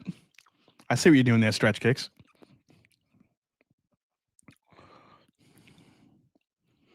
Yeah, this is really good. I mean, it's good. It's nice. Is it a top 10 of the year killer? No. It's very buttery. It's apple. It's butter. It's red apple to me, but it's buttery. It is very rich. It's velvety on the palate. I just wish it had a spice, like a finish on it. The finish just kind of dies real quick. Now, again, we're not looking at a super heavy proof here. 104.2. I would say it drinks right at that, maybe even underneath. But again, I've had 125, proof rye whiskey tonight, some other ryes. So, maybe my palate's a little bit affected. So I'm not getting a big finish on this at all. But I think the finish does come through in the way of sweetness rather than spice.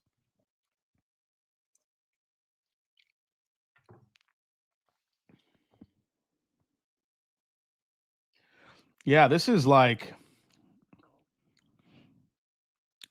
I mean, I hate to say, I mean, I hate this, like this is kind of the perfect whiskey for this season. It's kind of Christmassy or Thanksgiving-y. I don't know what you want to call it, but it's got, I mean, you can make a case for cranberry, you can make a case for cinnamon.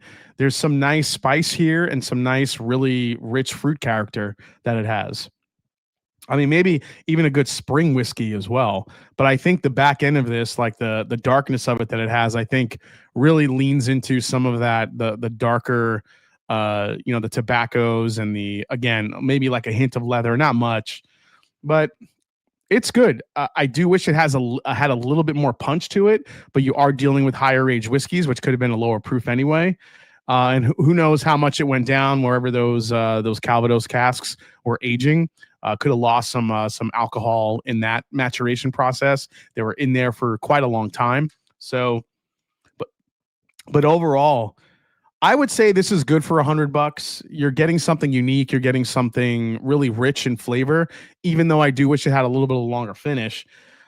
I know probably people will be putting these on secondary for probably a lot more money, maybe $250.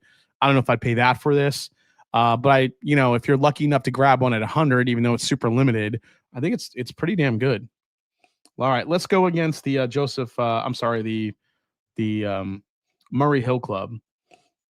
Oh, holy crap! I forgot how good the Murray Hill Club smells. Okay. Top 5 Thanksgiving side dishes. Number 1, cranberry sauce. My number 1's going to be stuffing. I love stuffing. Okay.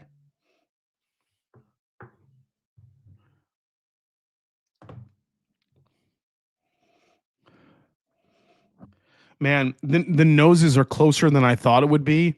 The Normandy is definitely sweeter. There's definitely a bigger sweetness profile on the Normandy versus the Murray Hill Club. The Murray Hill Club, I think, gets into what Nancy Fraley likes, which is a darker, almost dankier type of Calvados cast where you get like that. She calls it rancio, which is a terminology they use in cognac. And I remember talking to her. She said she really wanted to make this kind of super funky and show people kind of the darker side of Calvados.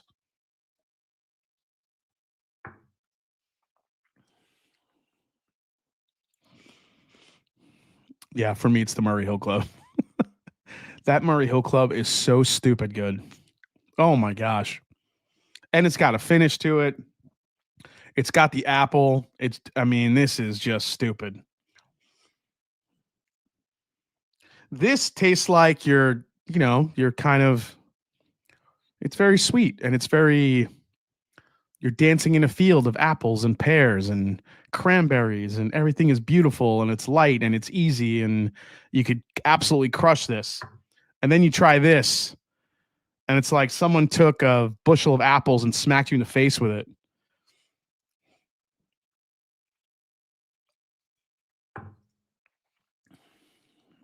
Oh, better yet, someone took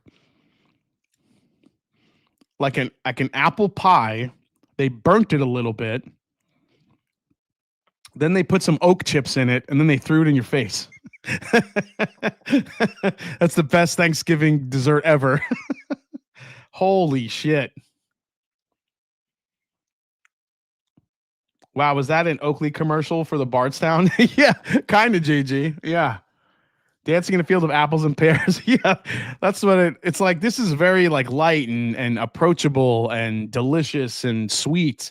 This is just a darker, it's like, we're going back to Star Wars. This is the Force and this is the dark side. So choose your weapon.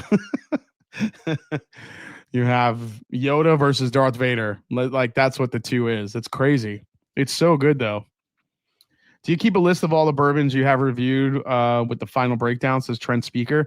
That's a great question, Trent. I used to do that. I used to kind of keep track of it in a notebook.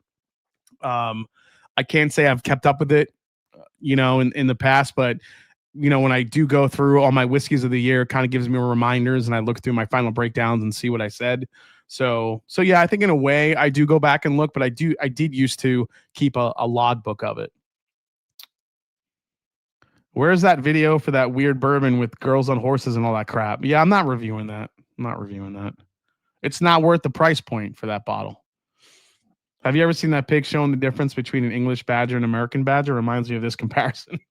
Yeah, it's just like, God, this just has so much dark and, oh man. Yeah, I mean, look at the color of my rye blend. And then you kind of look at the colors of these. I mean, my rye blend's right there. I mean, yeah, wait till for you guys to get a bottle of this down the line. This will probably release early next year, but holy shit. Yeah. I'm proud of that rye blend because I did not know what I was blending when I went into that lab, and here it is.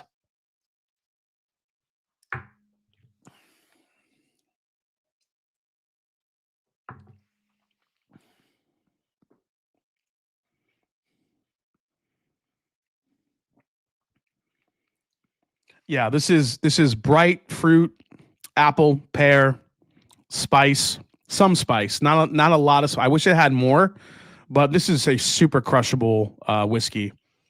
Definite sweet layers to it. I think the best attribute of this Normandy is how buttery it is, and how like that butteriness combined with the apple and the sweetness. I mean, it's a shame it's only a 3.75 because I could see someone crushing this just in one sitting, just because it's so easy to sip and it's so sweet and approachable and delicious. And then you have this thing, which is just, this one you take your time with a little bit more because it's a little bit darker. There's a little bit more going on. So, but this bottle's 200. So you have 100 for a 3.75, 200 for the Murray Hill Club. So there you go. That's my first take on that. I'll do a full review of the Normandy, probably a long form video of that once it's a new release. And there you go. All right. It is time for my French oak blind tasting. Let's get into this shit. I'm excited for this one. I'm just going to mix these around and have some water. How high up on Patreon to get one of those bad boys? It depends on the bottles, man. I don't know. Yeah, Dan Coke, I get it. Michael B, remind me at the end of the stream tonight. I will crack open that humidor blend and I'll give you a quick review. Just give me just remind me. It does sit there. I was mean to get into it, but just time flies and I never get into it. Right next to Evernorth. Yeah, this Evernorth blend I have to break down more. That thing is really good. It's really sweet. What size sneaker do you wear? Asking for a friend, says Stretch Cakes. I wear a 10.5. 10.5. Really off topic, says Andrew Mason, but I have a chance to get either EC private barrel or Four Roses single barrel strength, both at retail, not secondary. Which one should I get? Andrew Mason. I mean, they're two completely different profiles. It just depends on what you like. Honestly, I would probably go for the Four Roses because they're a little harder to get these days versus oh,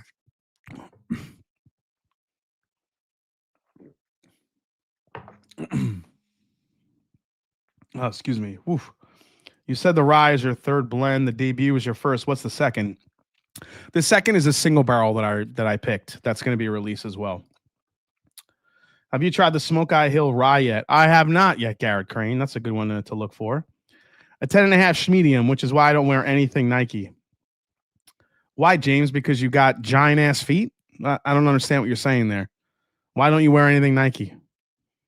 Because your big ass foot can't get into it? You have a big ass wide foot? Oh shit, is that humidor blend of Amburon in it? I'm definitely saving it for the end. Holy shit. All right. So anyone try Take's new Penelope Sauternes finish blend? Can't say I tried that yet. All right. So let's get into this here. I'm going to put on a little background music.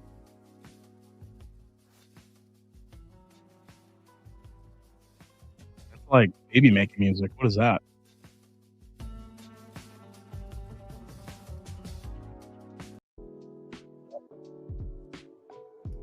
That's a little better. All right. What did you think of the Parker's 11? Says Lip Service Crew. Did not like it. I thought that was one of the most disappointing Parker's Heritages I've ever tried. Was not a fan. Dustin, new Parker's is cheeks. Does cheeks mean good or bad? I don't know what that means.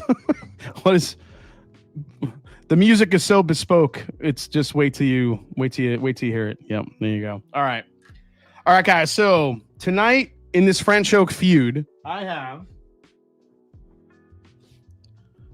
Barrel Bourbon 12 French oak.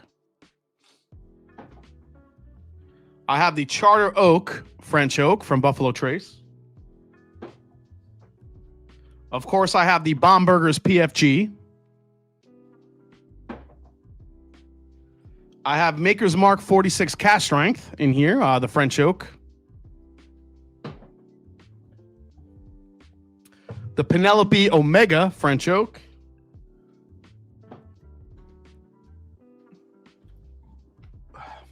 And lastly, I sourced a sample of the Cathedral. So speaking of Bardstown Distillery Series, I sourced the Cathedral, which was a French oak release, which is also in here. I just don't have the bottle anymore. So, all right, let's go. Let's get into this shit. My feet are as fat as Mr. Snuffleupagus after sitting at Cheesecake Factory for 2 weeks straight. Jesus, dude, you need to get them New Balance extra wides, buddy. Reniculous, you're going to be lit? No, I don't think so. These are actually, when I was writing down the proof points, all of these are actually not super high. All of them are over 100 proof, except for the Charter Oak, which is I think 92. So we'll see how that one comes through here. So I love me some French oak. This should be fun. James Lay, what do you think I wear? I don't know, Crocs. Dang, should have sent me a sample of the Bowman 12-year French oak.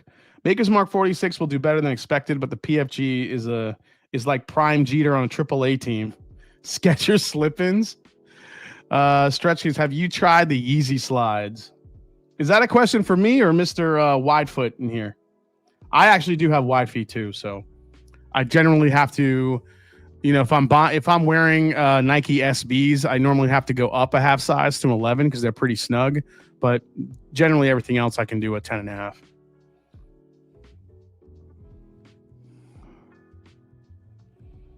Skechers are legit. James Lay, you just get out of here, man. Skechers are legit. I can't even believe he typed that. Skechers are legit, bro. Oh my God.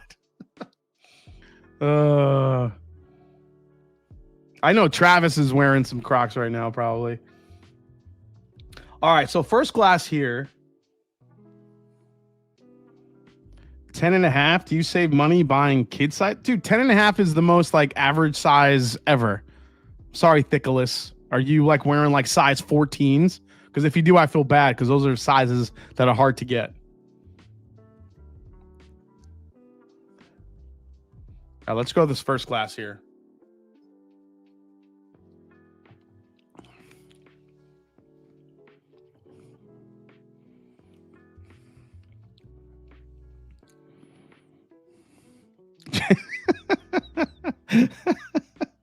He's getting them on Temu.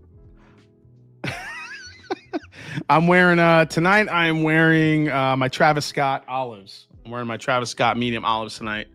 Love these. Got the pink laces on them. Love these shoes. They look great. So wearing those tonight. All right. So first one. This one is it's super baking spice heavy. Really love this one.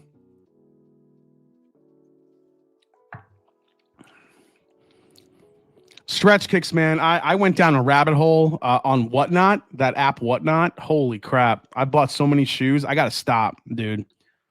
I just got the Derek Jeter. Speaking of Jeter, I got the Derek Jeter Jordan 11s, the suede ones. I got what else I got? What else I just got? I got the Union. I just got the new Jordan 1 Unions from this year that I missed out on. I got a really good price on them. I got the dunks, the Jordan dunks, the Diamond Districts, the highs. Dude, it's terrible. I gotta stop. I gotta lay off of that damn app. It's ridiculous. How do you have money for shoes and whiskey? Yeah, my whiskey habit and my sneaker habit is bad. I have so many size 12s, but no 10 and a half, so you're good. It's just Stretch kicks.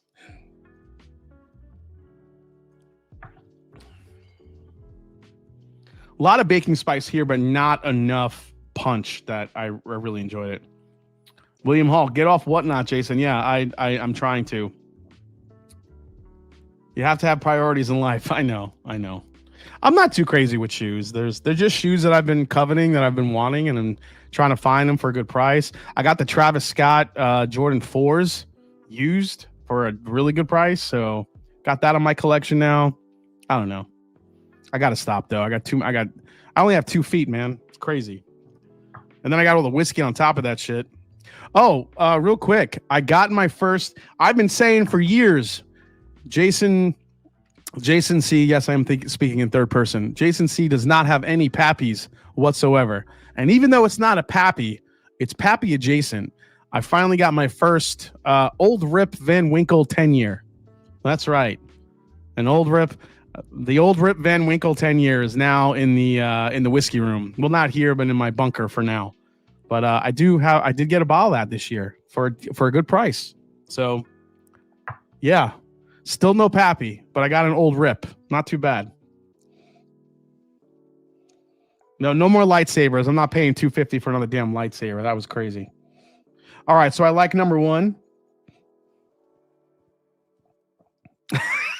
And then Beavers. What's your next gonna be?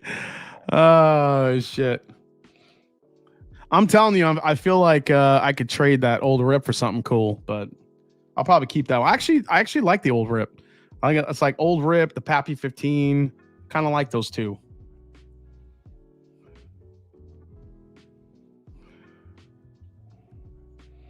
This smells young. This has a younger type of profile too, which I'm not digging.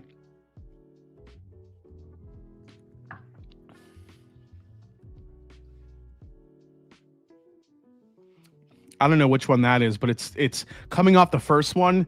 This has a much this is a little bit more grain forward.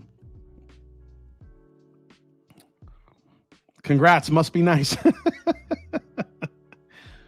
You think this is the makers, Kenneth? Could be.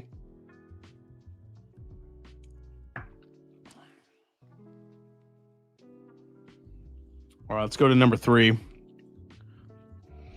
Oh, number 3 smells fantastic. Oh, baby.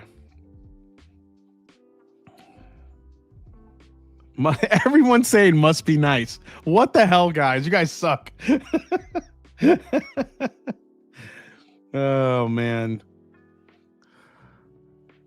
Jason, what did you get for Single Barrel Saturday a couple weeks ago? Says Andrew Mason. Andrew, I actually was away. I did not partake in Single Barrel Saturday. I didn't really get anything. However, I did get a couple of the High Bank ones when I was at High Bank. So I went to High Bank. I got some of their cool new Single Barrels they released, and I really enjoyed those. So those are the ones I grabbed. Yeah, my mom will not do video. That's the problem. You might hear her on a podcast at some point, but not on video. She's like allergic to video. Even when she does like FaceTime with the family, she like hides herself. I'm like, Mom, we all know what the hell you look like. What are you doing? What are you doing? What are you doing? It's crazy. How many arcade game pinball machines do you have? I have 2. I have Street Fighter 2 Champion Edition, and then I have NBA Jam. But that's the only 2. Bottles don't expire after 5-6 years like unworn sneakers can. That's true.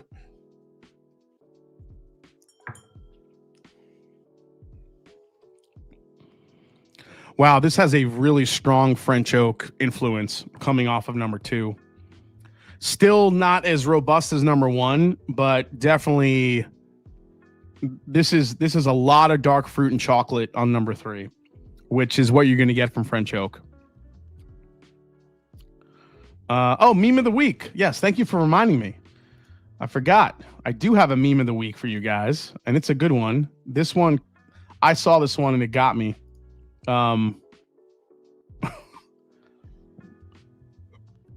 right, guys. The bourbon meme of the week goes to this beauty right here. I don't know who made this. Allocated mouthwash just hits different. Somebody friggin' put mouthwash in a Blanton's Gold bottle. Look at this shit. This had me rolling on the floor. And look, it's next to a skull toothbrush holder, which makes this photo even more brilliant. Holy shit. Everybody in the chat right now is like, oh shit, I have to do that with my mouthwash. You know you're gonna. Allocated mouthwash just hits different. Come on. Give it up for the bourbon meme of the week. I love it. This is a good one. Cheers. Oh, I love that so much. That's clever. Yeah.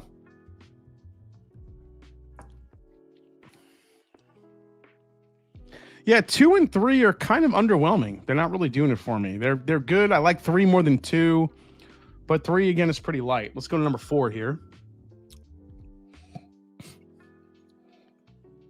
All right, we're going back up a notch here. 4 is very rich. The Master Drum, any news stories? Oh yes, dude, Top Jimmy, thank you for reminding me. Not too many news stories as we're getting towards the end of the year. All the big releases have kind of hit the market, but there are a few release notes that have come out, including this one. The Remus Gatsby Reserve has come back. It looks like Ross and Squibb has released their next great Gatsby themed bourbon. Apparently, it's dangerous and deliciously drinkable. Apparently, it's a 15-year-old bourbon. It's back for 2025, and it marks the 100th anniversary of F. Scott Fitzgerald's iconic novel. It's a 15-year-old straight bourbon, comes bottled at cask strength at 102.8 proof, and it's priced at $200. A premium price tag for sure, but apparently the bourbon is really good this year. So you guys can keep a lookout for that. This is their 21% rye bourbon mash bill from Ross and Squibb, MGP, whatever you want to call it. And it's blended from hand-selected 15-year-old reserve barrels and offered at cask strength. Again, 102 proof. Probably means it's been aging in a lower tier, getting a lot of richness, especially at 15 years old. So there you go. Next one, we already spoke about the Bardstown Normandy. This is starting to drop pretty soon. So if you guys are interested in this one after my tasting, then you can keep a lookout for Bardstown Bourbon Company if you're in the neighborhood and you're over there. We talked about the Sazerac Rye, but also the big news is Michter's 20 year. It has been announced and is also coming back. So when you're talking about this bottle, this is one of those bottles where I've always wanted to buy. I've really never had the opportunity to grab this bottle, unfortunately. But it's always seen as one of the world's best bourbons. The Michter's 20 year is coming back this December.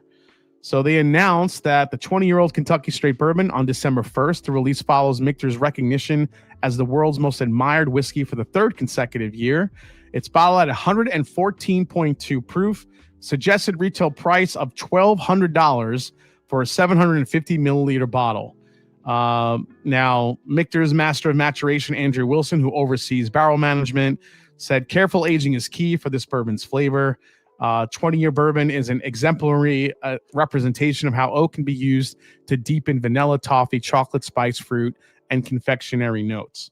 So, I don't know. Be honest, guys, in the chat right now. If you had the chance to buy this at retail for $1,200, the Michter's 20 year, are you saying no, or are you grabbing it? What do you think? I think if somebody offered me that at retail, and the fact that I've never owned one, I might buy it.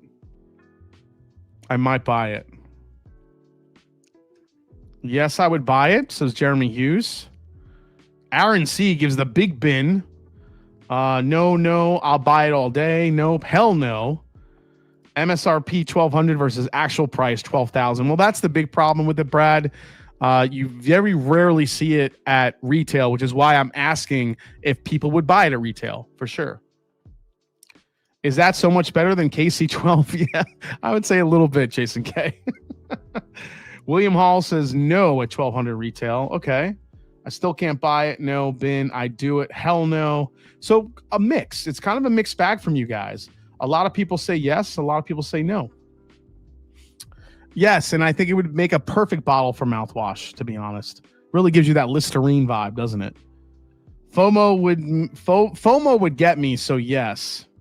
Yes, I have tried it before, and it is a very delicious, incredible bourbon. Is it 1,200 good? No. I don't think it's 1,200 good, but you're not going to really find it cheaper than that. So if you want to experience it, you're going to have to lay out the $1,200 to get it. Yeah, probably rather spend the money on a King Kentucky for sure. I'm not a flipper, but at MSRP, just saying. Yeah, it's interesting because a lot of the same people that say they would never buy a Buffalo Trace product for, a certain amount of money, those are the same guys that will buy it and then try to flip it. But I don't know. It's an interesting. Michter's 20 year is one of those unicorn bottles that people covet, but when it does come up time to buy one, because the MSRP is already $1,200, which is wildly high, do you feel the need to pull the trigger on it? I think for me, I would buy it just once to have it. And that's not me. And I can admit this. I'm not saying like it's so good I have to have it for 1,200. That is probably the FOMO in me talking because I've never owned one. So it's like for me to have one in my collection, again, it's like the collector in all of us. Like, if I can get a Michter's 20 to have on my collection for $1,200, I think I might buy one. As ridiculous as it sounds. Like I'm saying it out loud and it sounds insane to buy a bourbon for $1,200. I don't know, man. I don't know, man. Would you rather have H817 for slightly less? I'll tell you what, this bottle right here, this bottle at retail blows the fucking it blows Michter's 20 out of the water. And this was $300. So there are bourbons out there that are going to best Michter's 20 year. So but again, it's the FOMO part. It's like I've never owned one. So would you buy one? I don't know. All right, let's go back to number 4 here.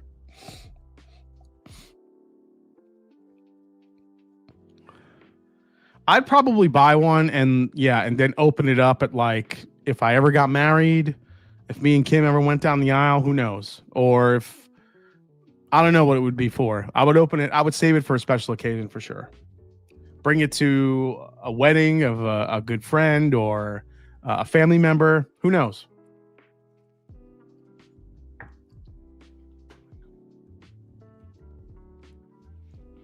Number 4 is delicious.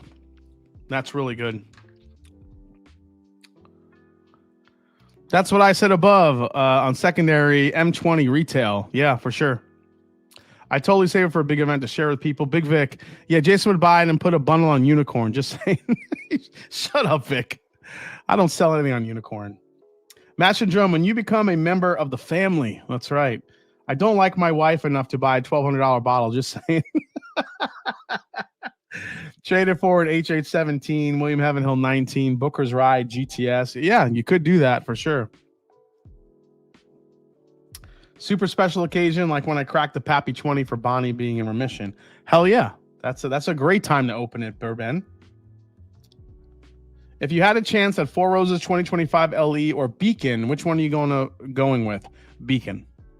Have you heard of the Heavenhill Grain and Glass Specialty Barrel Chinquapin Oak release? Yes. Yo Jimbo, if you watch the last live stream I did, I tried them all live. So you can watch that and you could see all my reactions to it. Was not a fan of 2 of them, liked one of them. So you can watch that. Stretch Kick says bourbon over wife. Where was the 20 source blend Isla bottles you liked? The 20-year source blend. I don't know what that means. 70 mellow corn versus 1 Michter's 20. Begs the question, what's the one bottle you're buying on secondary while we are throwing around 4 digits? The one bottle I've been trying to find, there's 2 of them, a Booker's Rye, and the other one is a Weller Antique 107 Gold Vein from 1977. Those are the 2 bottles I would pay 4 digits for. So, yeah, those are probably the 2 bottles I'd buy. George T. Stack 2025. Every time I see it on secondary, I have like an inkling to try and maybe get it, but I've been stopping myself, to be honest.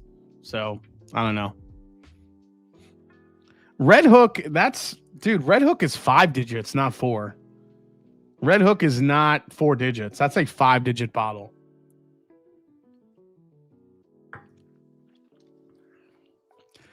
Jason, can you talk quick about the picks from last night? Yeah, so Master Journey Whiskey Club, we picked a Silver Springs rye, which is an incredible value rye whiskey. If you guys ever see it, I think it's mainly in Kentucky, but Silver Springs are putting out, I think he said like 8 to 11 year rye whiskeys at about $40, $35 to $40. It's a really interesting mash bill. They're dark, they're delicious, they're different, they're unique. They're absolute bangers for the money. And then we also selected our first scotch for the Master Journey Whiskey Club, which is a 15-year Bunnahabhain that was aged primarily in a Margaux cask. So I didn't know what a Margaux cask was. I was like, who the hell's Margaux? What is she doing in my whiskey? A Margaux cask is a type of Bordeaux. It's a red wine Bordeaux cask, but they call it a Margaux. Not really sure what that is, but it was incredible. So we grabbed the rest of those bottles for the group. It's a cask strength 15-year Bunnahabhain Scotch malt whiskey that's been aged in that red wine Margaux cask. So we're really excited to bring that to the group. Yeah, it's the Margot Robbie. We might put her on the sticker. And Scott liked the scotch. You're right, Krista. He was even asking me questions offline when we got off the stream. He was trying to learn more because he was surprised at how much he liked them.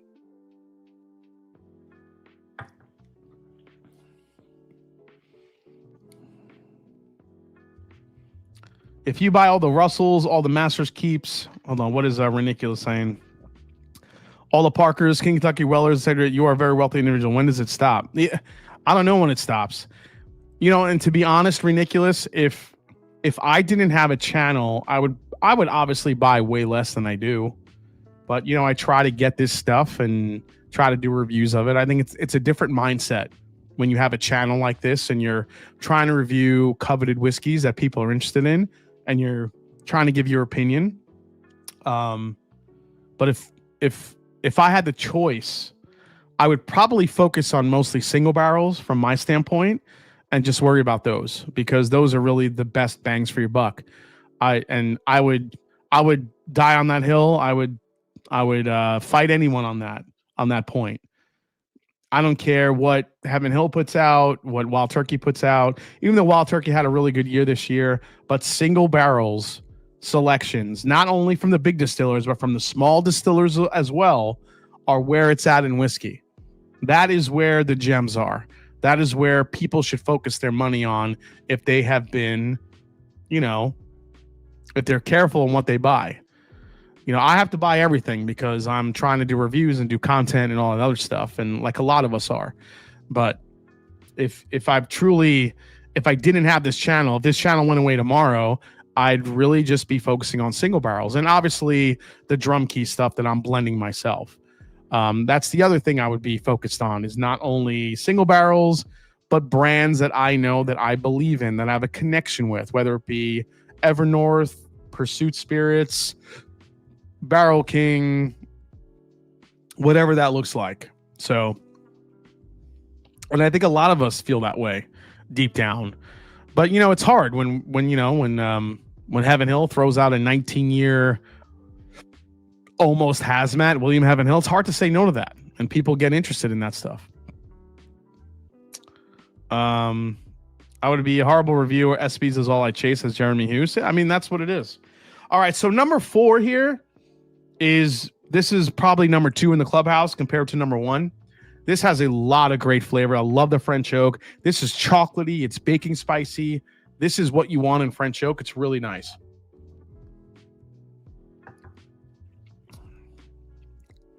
Could you argue that because of single barrel stuff being pulled from small batch has an effect? I mean, it could, but I think that affects more the smaller distillers rather than the bigger distillers. The bigger distillers, they have the inventory, so it's really not going to affect them as much as the smaller guys do. So I think it makes a lot more of an impact if you're pulling single barrels from a smaller producer, where those really good barrels aren't going into their core product lines, versus a bigger producer where they have the inventory, where they can make a mistake here and there and they still can cover it up a little bit. Margaux is typically Cabernet and Merlot, kind of floral characteristic. Costco has a nice, affordable version of it, says Rob Drabinski. All right, cool, man. Appreciate that. Sorry to hear that, Jeff. What's up, Fritzy? What did Jeff say? Do you like NBC? Yeah, I love NBC. The only issue with NBC right now, I think their pricing has kind of held them back a little bit from people buying their stuff. So, yeah, so channel review ultimately saved you money, saved me anyway. Yeah, I think eventually. You feel an obligation. Yeah, I do. Totally. I do feel an obligation. Excited for all the upcoming M&J picks. I'm ready for the mass releases. Let's go, says Diego G. Yeah, we got so much shit coming out. All right, let's go into number 5 here. Excited for all the upcoming. Let's see. I believe there are a lot of good whiskeys on 100. Call it a shelf products. Yeah, I agree. I think this is the best time for whiskey because there's so many great whiskeys on the market. But as whiskey drinkers, we still look for the next best thing. We really do. It's like built in our DNA. I think it's kind of like sneakers. I'm always looking for the next sneaker. What's coming out next? What's the next Jordan release? You know, I got these. Now I want the next one. It's very there are definitely some correlations there. Look at brands like Penelope and Short Barrel, great single barrels if you can catch them, but really pricey and pushing. Any plans on doing anything with Whiskey Weather? You guys are my favorite. Would be cool to see. Yeah, for sure. I have to get in contact with him for sure. Book 2s. Yeah, Aaron C. Book 2s are definitely underrated, I think. Sneakers are kind of like bourbon. Yeah, Stretch, I've mentioned how the markets have been similar, where bourbon has come down quite a bit, much like sneakers have. How good do you think the 2025 Tanager release will be? I don't know, Ken, but I'm really excited for that release. If you guys do not know, Still Austin has announced the next Tanager. Tanager was one of my favorite releases last year. It made the top 10. I think it made the top 10 last year. And it was just so good. I cannot wait to taste this year's. I'm definitely going to be on the lookout. If anybody's in Texas grabs one or could find an extra one for me, please email me or let me know because I don't think they're going to hit Ohio. But I definitely want a Tanager 2025. So please let me know.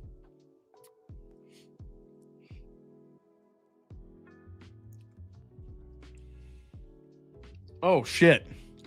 This is really good. Whatever this is. This is chocolatey. This is chocolate covered raspberry in a glass. Holy shit. This might be my number 1 so far. Oh, not a big finish, but definitely very good. Raspberry all day long on that one. What happens with used barrels since whiskey has to be in new charred oak barrels? I'm a woodworker, by the way, says Brian Callahan. A lot of them go to, yes, either woodworkers, but most of them go overseas. A lot of the used bourbon barrels will go to Scotch producers, and and Scotch gets gets aged in first fill or second fill ex-bourbon barrels. They also get used in other, they get used in tequila. They get used in, let's see, tequila, scotch. Who else uses? You see gin, that's aged in bourbon barrels too as well. So bourbon barrels do get used over and over again. You remember, there's still a market for light whiskey as well, and those are used barrels primarily. So light whiskey will also get aged in used barrels as well. So there's a lot. Yeah, beer. Beer is a great call out. They get used in beer. So barrels get used pretty frequently once they're done. Irish whiskey, rum, all the things. Garden planters, for sure. Stouts, yes, this is the season, baby. 'Tis the season for barrel-aged stouts right now. I love it. I love it. Coffee, yes, Rob D. Bourbon barrel-aged coffee, love it. All right, let's go to this last one here. The nose on this is stupid. This is the oakiest out of all of these.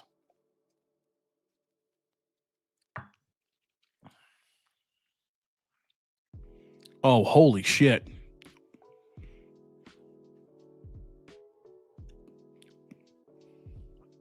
Oh my gosh, that's so good. This is... Oh my gosh. That is so chocolatey and rich and dense and oaky, but in a good way. The tannins are there. Yeah, if this isn't PFG, I'd be super surprised.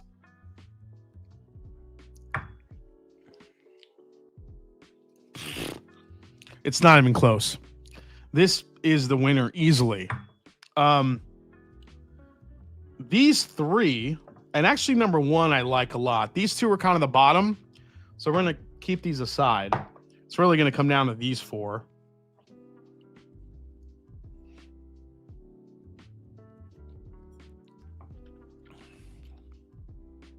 That's really good. Let's go to this one.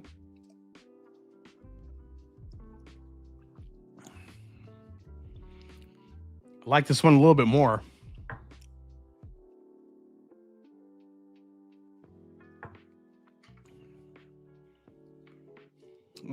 Kind of,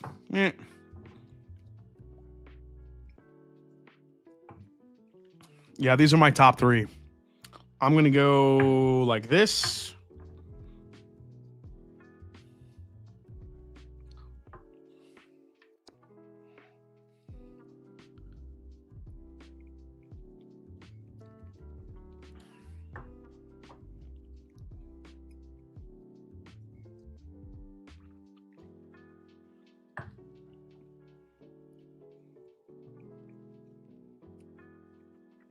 Yeah, that's definitely last.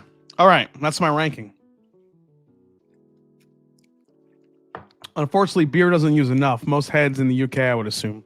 All right, let's see what we got here.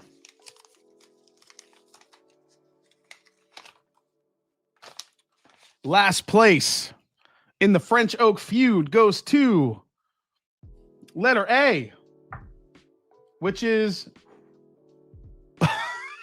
Holy shit. The Penelope Omega got last? Yikes. I did not expect that. Wow. But in this blind, Omega didn't do it. So the Charter Oak beat out the Omega, even though it's 92 proof. Dude, that's bananas. Something has gone awry. Next one is letter E. The Maker's Mark 46, French Oak cast strength. There you go. I happen to like this one more than the Omega. Wow. Okay. That's interesting. Junkies didn't like it either. Well, then we're kind of simpatico with that. That's interesting. Number 4. Letter C belongs to The Charter Oak, French Oak from Buffalo Trace, gets 4th place. Kind of crazy when you think about that. That's only 92 proof, and it surpassed these two.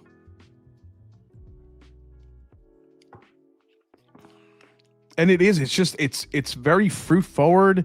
There's a really nice balance on that whiskey, and I think it doesn't have the youthful characteristics that the other two have, the Makers and the Penelope, and I think that's what won it over. Top 3, letter F goes to the Barrel Craft 12-year.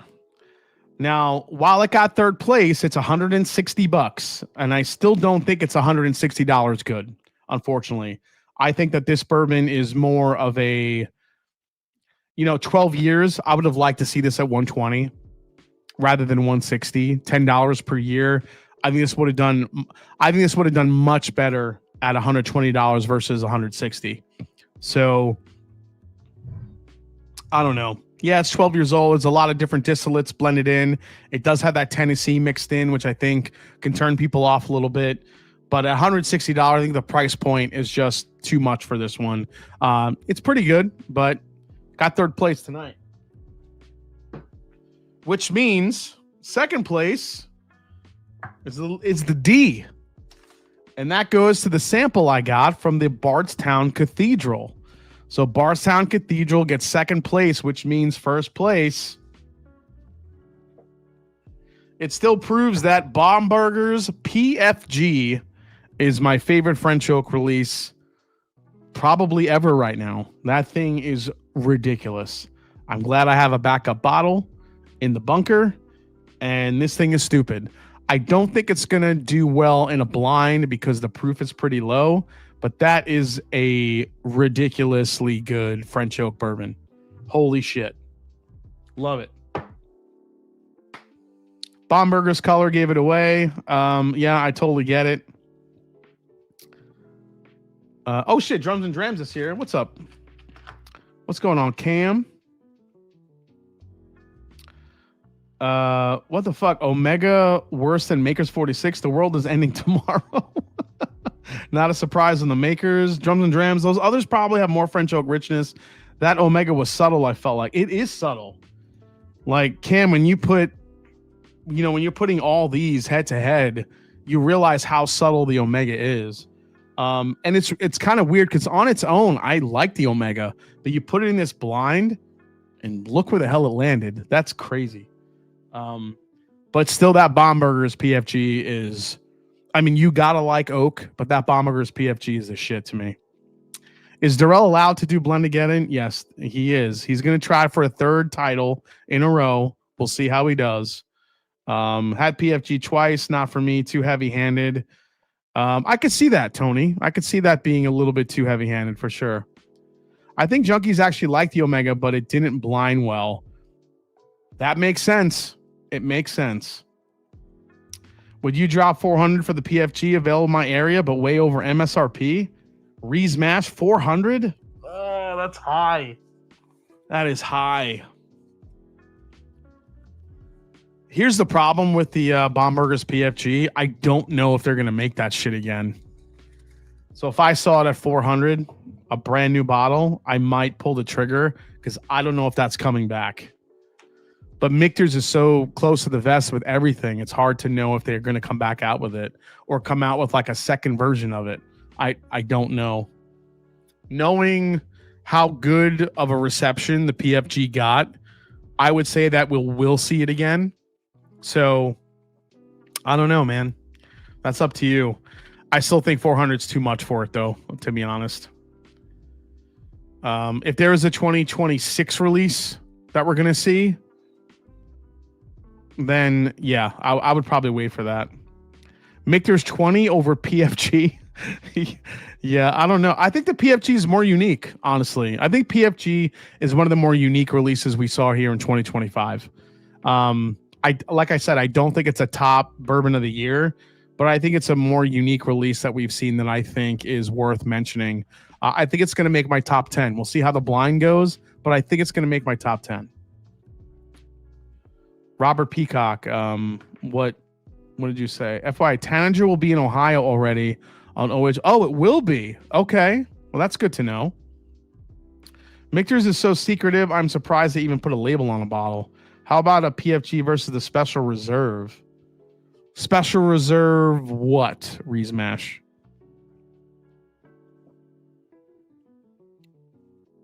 It's definitely the top French oak of the year that I've had.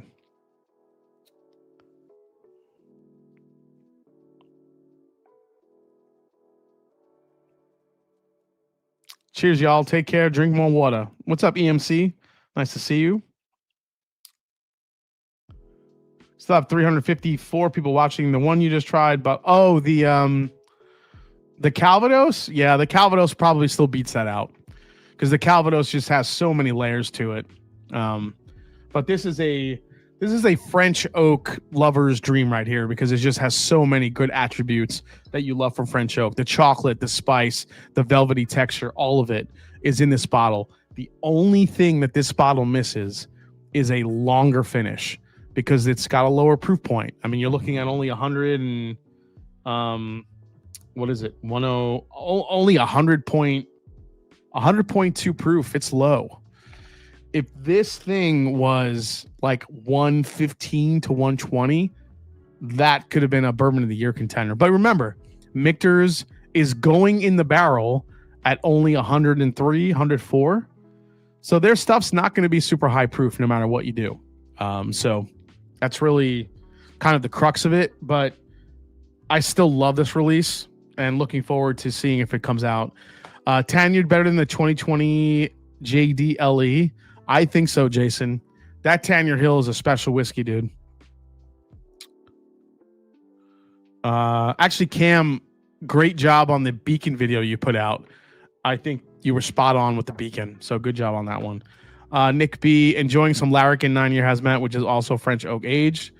Man, I think the finish is long. The flavors linger forever. Yeah, I do think the flavors do linger, but I'm missing like the hug. I want the Kentucky hug from this, and I don't really get that from the Bombergers. Enjoying it. Thank you so much for the super chat, Nick B. Appreciate you, man.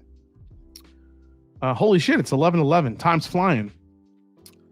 Let's see. What else? Anything else I got to talk about tonight? I think I hit everything. What else? I think next week I might start my Rye of the Year blind tasting. So I think that we'll look forward to that next week. We'll start doing the Rye of the Year blind, maybe round 1. I love doing those live. So I'll pull some great rye whiskeys from throughout the year from 2025 to a blind tasting. That should be a lot of fun. What's your most improved after first crack? The Star Hill Farm. Definitely the Star Hill Farm. The Star Hill Farm for me was so weedy in the beginning that I didn't like it. And the more it opened up, just a better and better and better it got, for sure. Economics do justify Michter's LE pricing, just saying. We already did the meme, Mr. JJ Pickle. You missed it? This is the meme of the week right here. Allocated mouthwash just hits different. Hold on, I gotta get rid of that. Somebody put mouthwash in a Blanton's Gold bottle. Come on, that's pretty freaking brilliant. I love it. Jason, I did something incredibly irresponsible and bought all BTAC from this year. You want an ounce of each for a live or a vid or just to drink? You bought every BTAC from this year?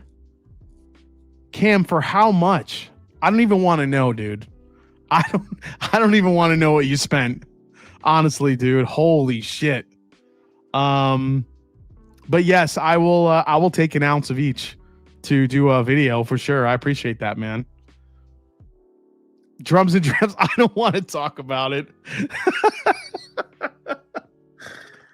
Oh my God. Did you have to sell like an organ? Dude.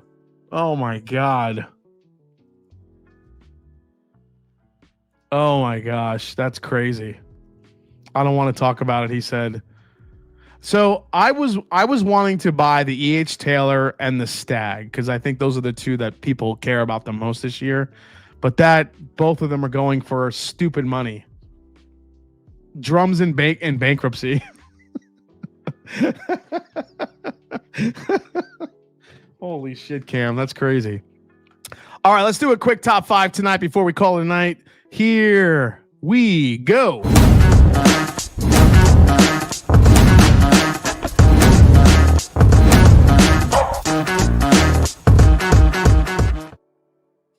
All right, so top 5 tonight. I know somebody said top 5 rappers from the 90s, so we're gonna go with that.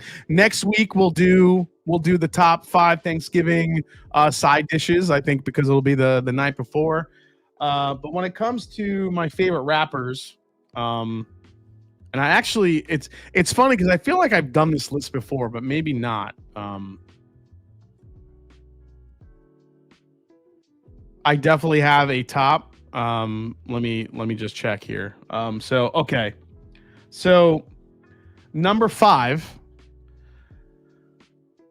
Number 5 I'm gonna give to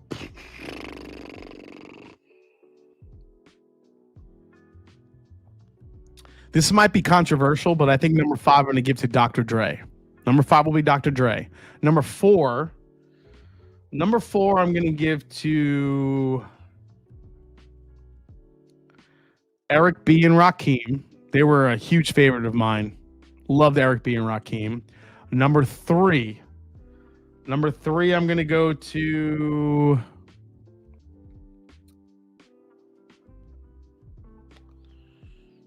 oh, that's so tough, man. I have a bunch I could put in there. Number 3, I'm probably going to go with De La Soul. Number 3, I'll probably go De La Soul. Number 2, LL Cool J. And number 1, A Tribe Called Quest. Hands down. Number 1, A Tribe Called Quest was my favorite rap group of all time. I still listen to them.